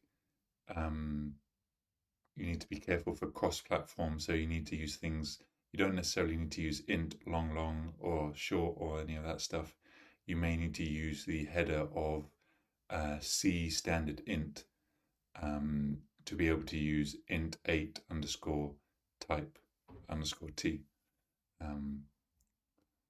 Something like that, based on different compilers.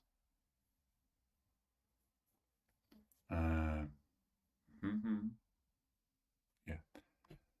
A numerical promotion is a conversion from a certain numeric type to a certain large type, i.e. from an int to a double. Numeric promotions are value preserving because when you go up, you cannot lose data.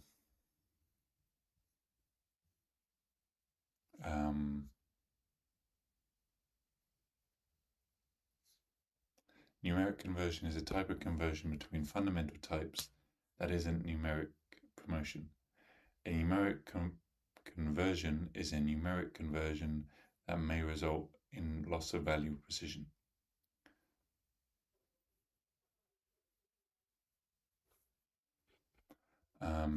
In C++, certain binary operators require that the operands be the same type. And this is arithmetic conversion. Explicit is when we ourselves tell the compiler we want to change it. Typically using static underscore cast, crocodile bracket, this one and this one, the type you want to convert it to, and then the expression in brackets.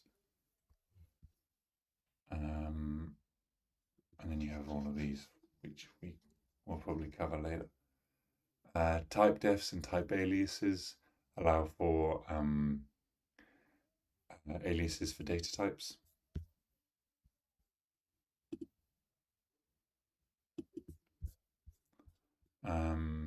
Auto keyword is a type deduction. Maybe it's useful, but at the moment he hasn't convinced me. But maybe when it comes to templates, they will be. Which will reduce the variable type. Type deduction drops the const, unless you want to add it back. Auto can be used as a function return type.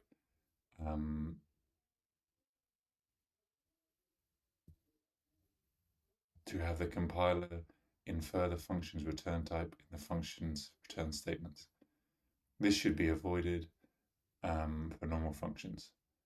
Auto is used as part of trailing return syntax, which is often the case in Swift. The one way it's like this. Or like this. If you know what I mean. Okay, quiz time. What type of conversions will happen in each of the following cases? Valid answers are no conversion, numeric promotion, numeric conversion, won't compile due to narrowing. Assume int and long are 4 bytes.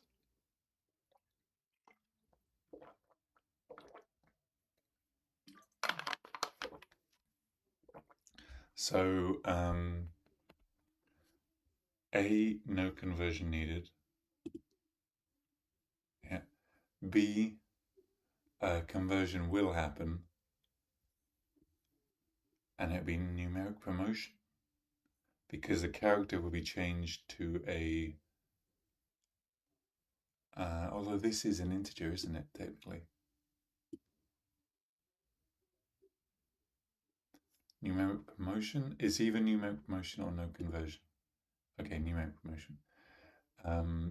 This will be numeric promotion because we are going from no. Numeric conversion, and it'll be narrowed, and we'll lose 5.4, but 0.4, sorry. Won't compile. Okay. Int d true will go from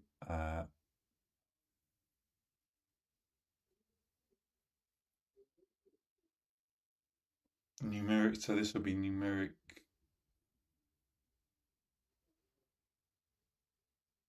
promotion. Yes, because true is essentially 1. Yep. Then we have double E static cast. So we are converting a Boolean into an integer.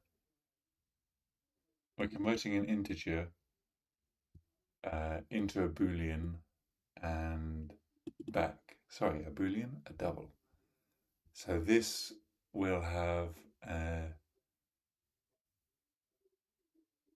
numeric conversion. Yeah, and we will lose 5.4. So we have a double of f. So we're going from a floating point to a double. So this will be numeric promotion. Yeah, good. 1g, we're going from, so this will again be promotion, numeric conversion from an int to a double. Okay, extra credit section. You have long h, you have a long, this will compile, no conversion needed.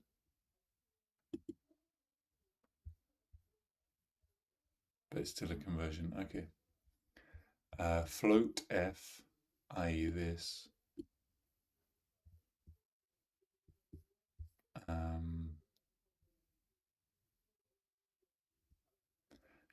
so f was numeric promotion of a float to a double. And now we're going back to a float, which means it's won't compile due to narrowing conversion. Good. 1j. So float j 5.0. So we go, this is a double. Hang on, 1f numeric. So we're converting a double into a float, which is numeric conversion. Yeah, good. Okay. Nice.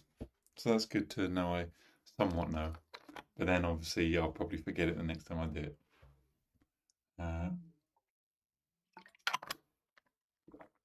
Okay, so let's do this. Include input output stream.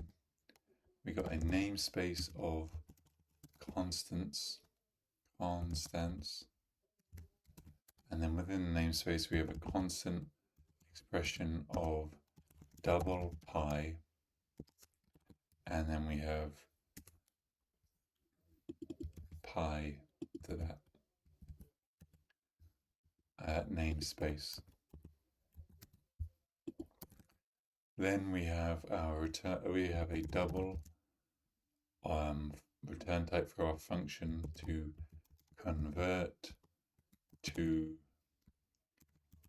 radians, and we got a parameter of double degrees. And then in our block or body, we are return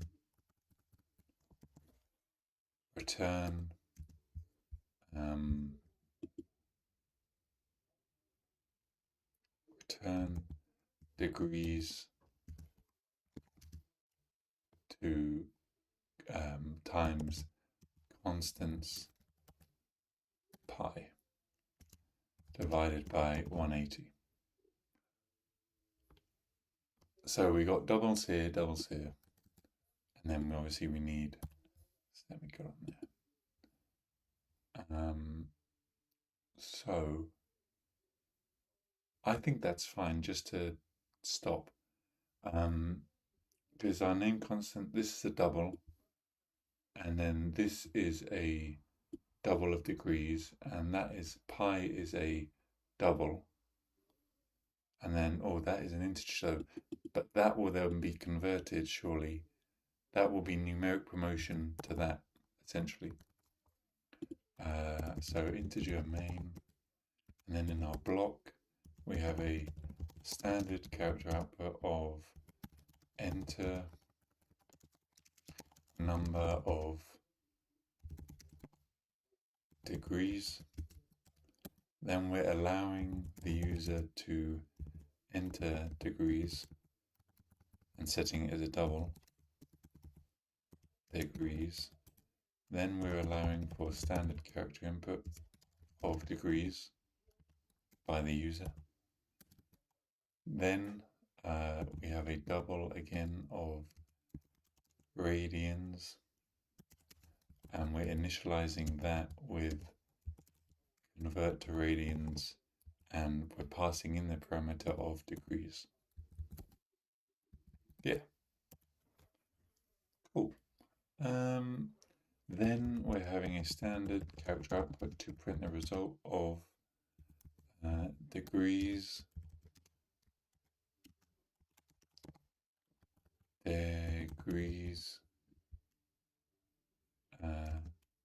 is, and then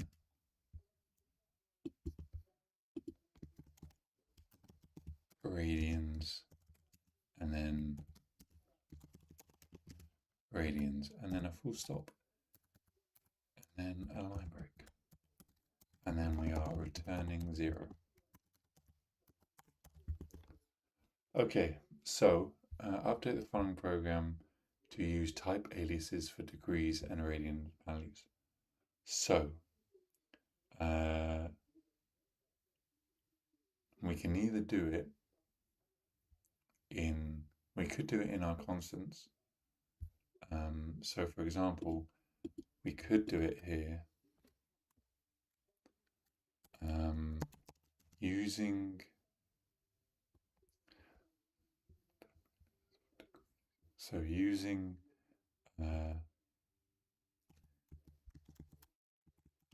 using degrees as a double.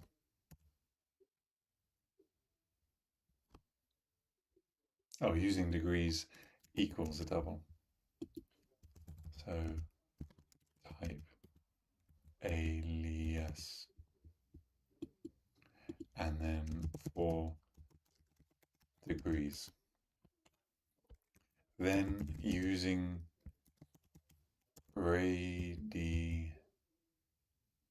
radians is also going to be a double. So that is going to be our type alias for radians. So now we can just replace this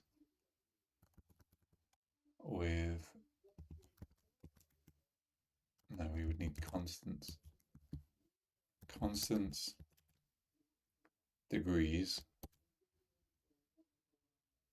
Then here we would have constants, degrees.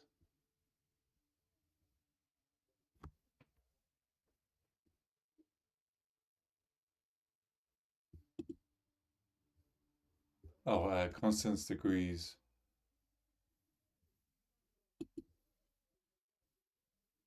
No, no, no, no, no, no. If we left it as that,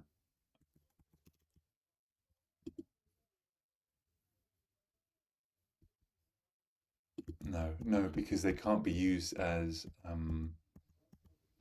they cannot be used as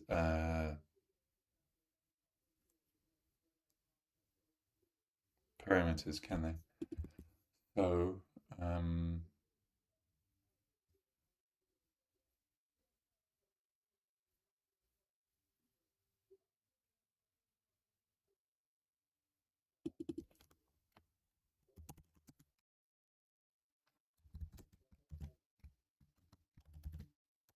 like that,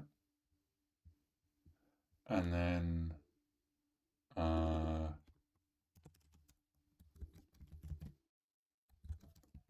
radians. Is that all good?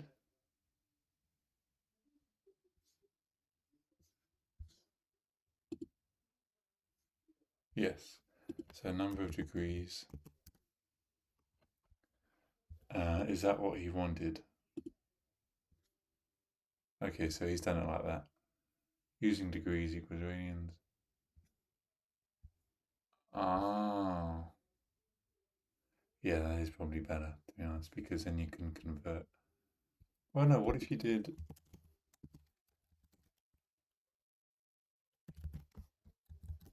Is that possible? Yes, it is. So then, why is this not possible?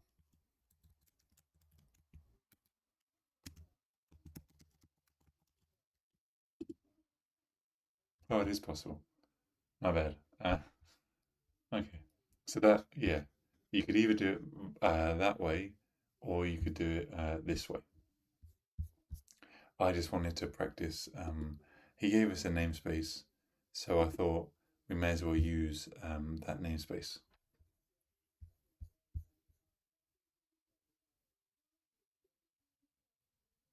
And we don't need to use it here because we have defined it as here. And also this is a double. So if you just put that there, it wouldn't really make sense.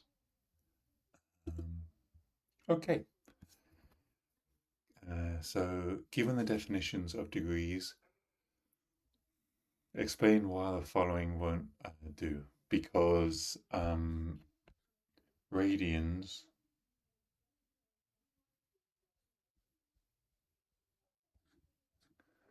So given the definition for radians and degrees,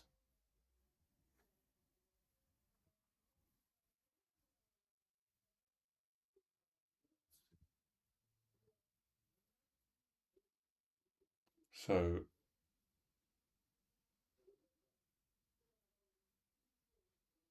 we are making we are making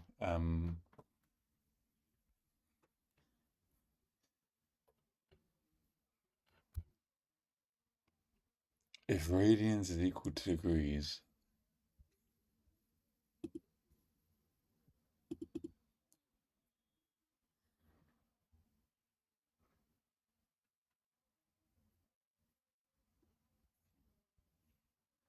radians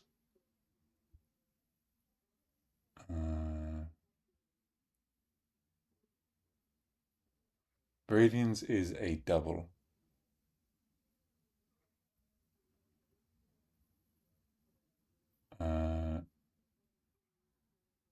Radians is a double as per this. And we're converting radians, which is degrees, which is a double times a double.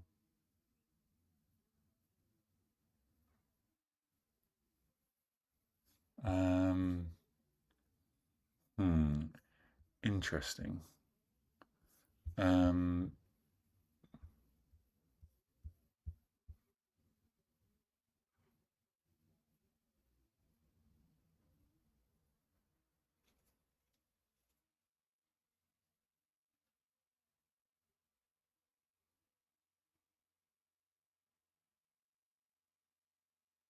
so you're using the assignment operator.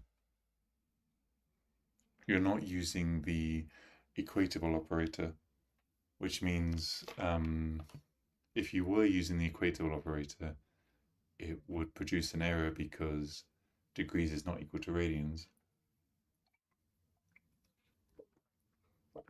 But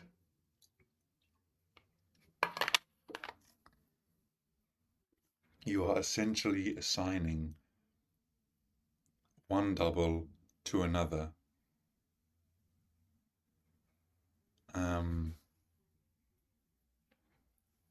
You're essentially assigning one double to another, which is fine because they're not constant. So it will compile. It will compile. Radians has a type radians, which is a type of double. Yeah, good. And degrees has a type degrees, which is also an alias for a double. Yeah. So the assignment is a double, which, yeah, cool, nice. That makes sense.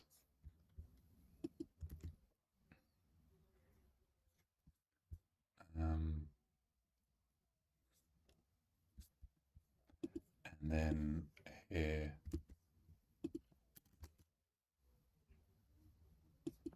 get rid of that. Cool, nice.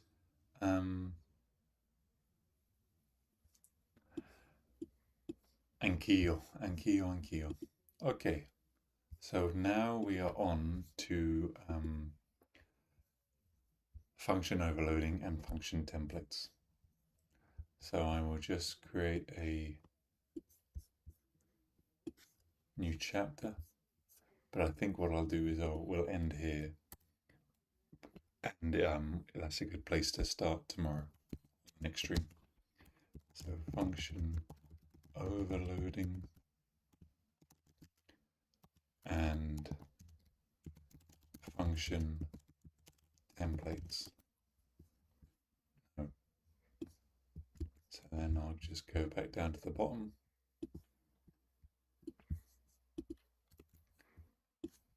And then I'll do that. Cool, nice. So clear the terminal, get rid of that. Okay, so day 22. Does the stream actually say day 22 or not? It does. Okay, cool. Day 22. So what did we do in day 22?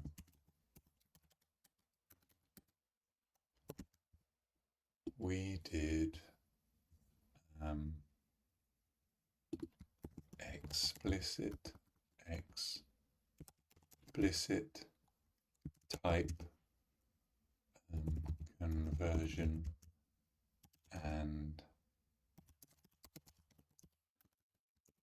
static cast. We did type def and aliases,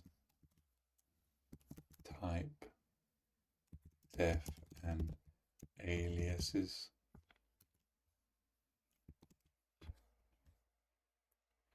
We did naming type aliases.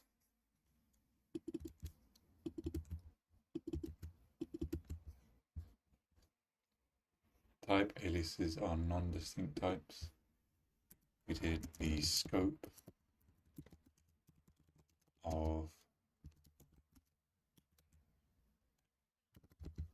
aliases.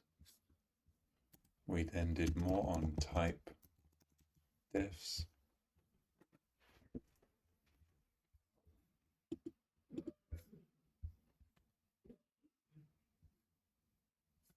When they're used.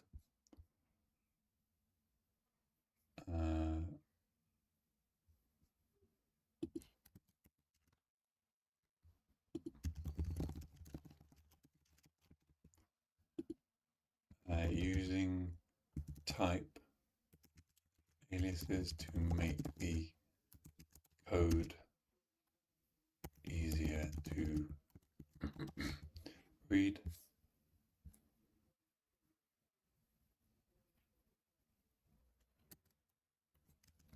Using type aliases to document the meaning of a value.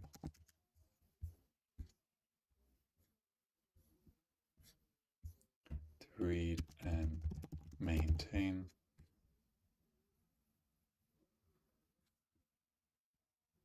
Then we did type deduction for objects and the auto keyword.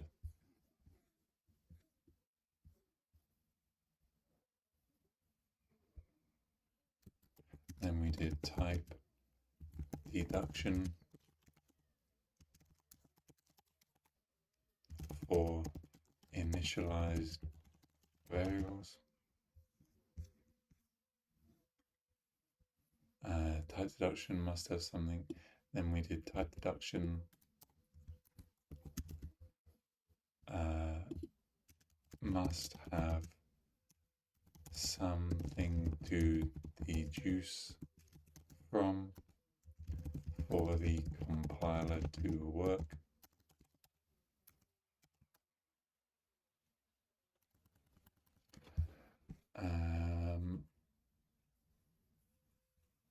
Then we also learned that type deduction drops the const and const expression type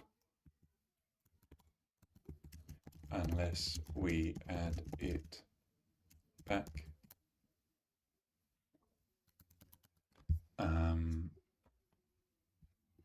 Then we did type deduction for strings or string literals. Type deduction for constant class expression. Type deduction benefits and downsides. Then we did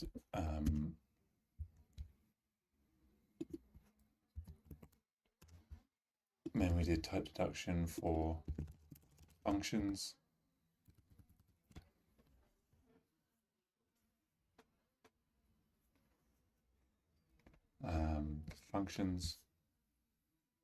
Then we did benefits and downsides. Then we did trailing return types.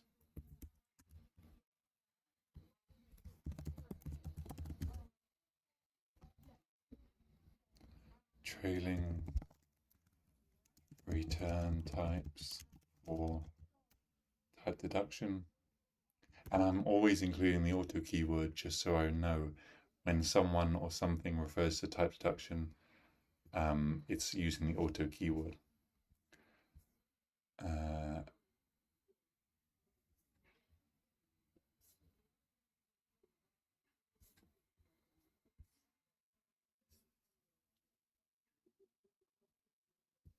Trailing return type for function syntax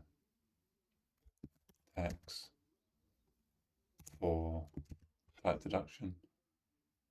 And we also learned that type deduction cannot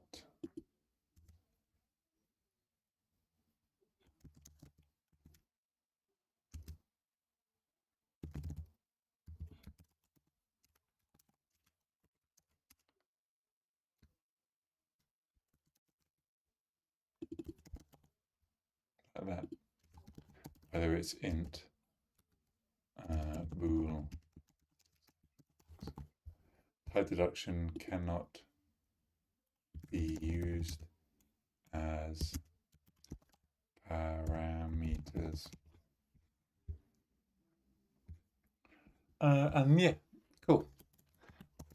finished with the quiz, and today's date is the 20th of August, 2026. So we'll commit that. We'll get rid of the File Explorer. We'll get rid of that. So we left off at lesson 11.11, function overloading and function templates. Maybe then auto will come into play better there. But anyway, that's enough for today. Hopefully you've enjoyed it as much as I have, and hopefully you're enjoying C++ like me if you are following along. If you are, let me know what you're enjoying. Let me know what you're not enjoying. Let me know the difficult bits. And I think it will start to get more interesting now, because we're getting function overloading, then we're getting to references, and then the final bit will probably be enum structs and classes. And then we can get, or I can get into producing more exciting things like games with things like OpenGL, which I've also been learning alongside Raylib Alf Stream. Okay. No. Okay, nice. So again, please comment, please like, subscribe, all that good stuff. And yeah, I'll see you in the next one. Bye.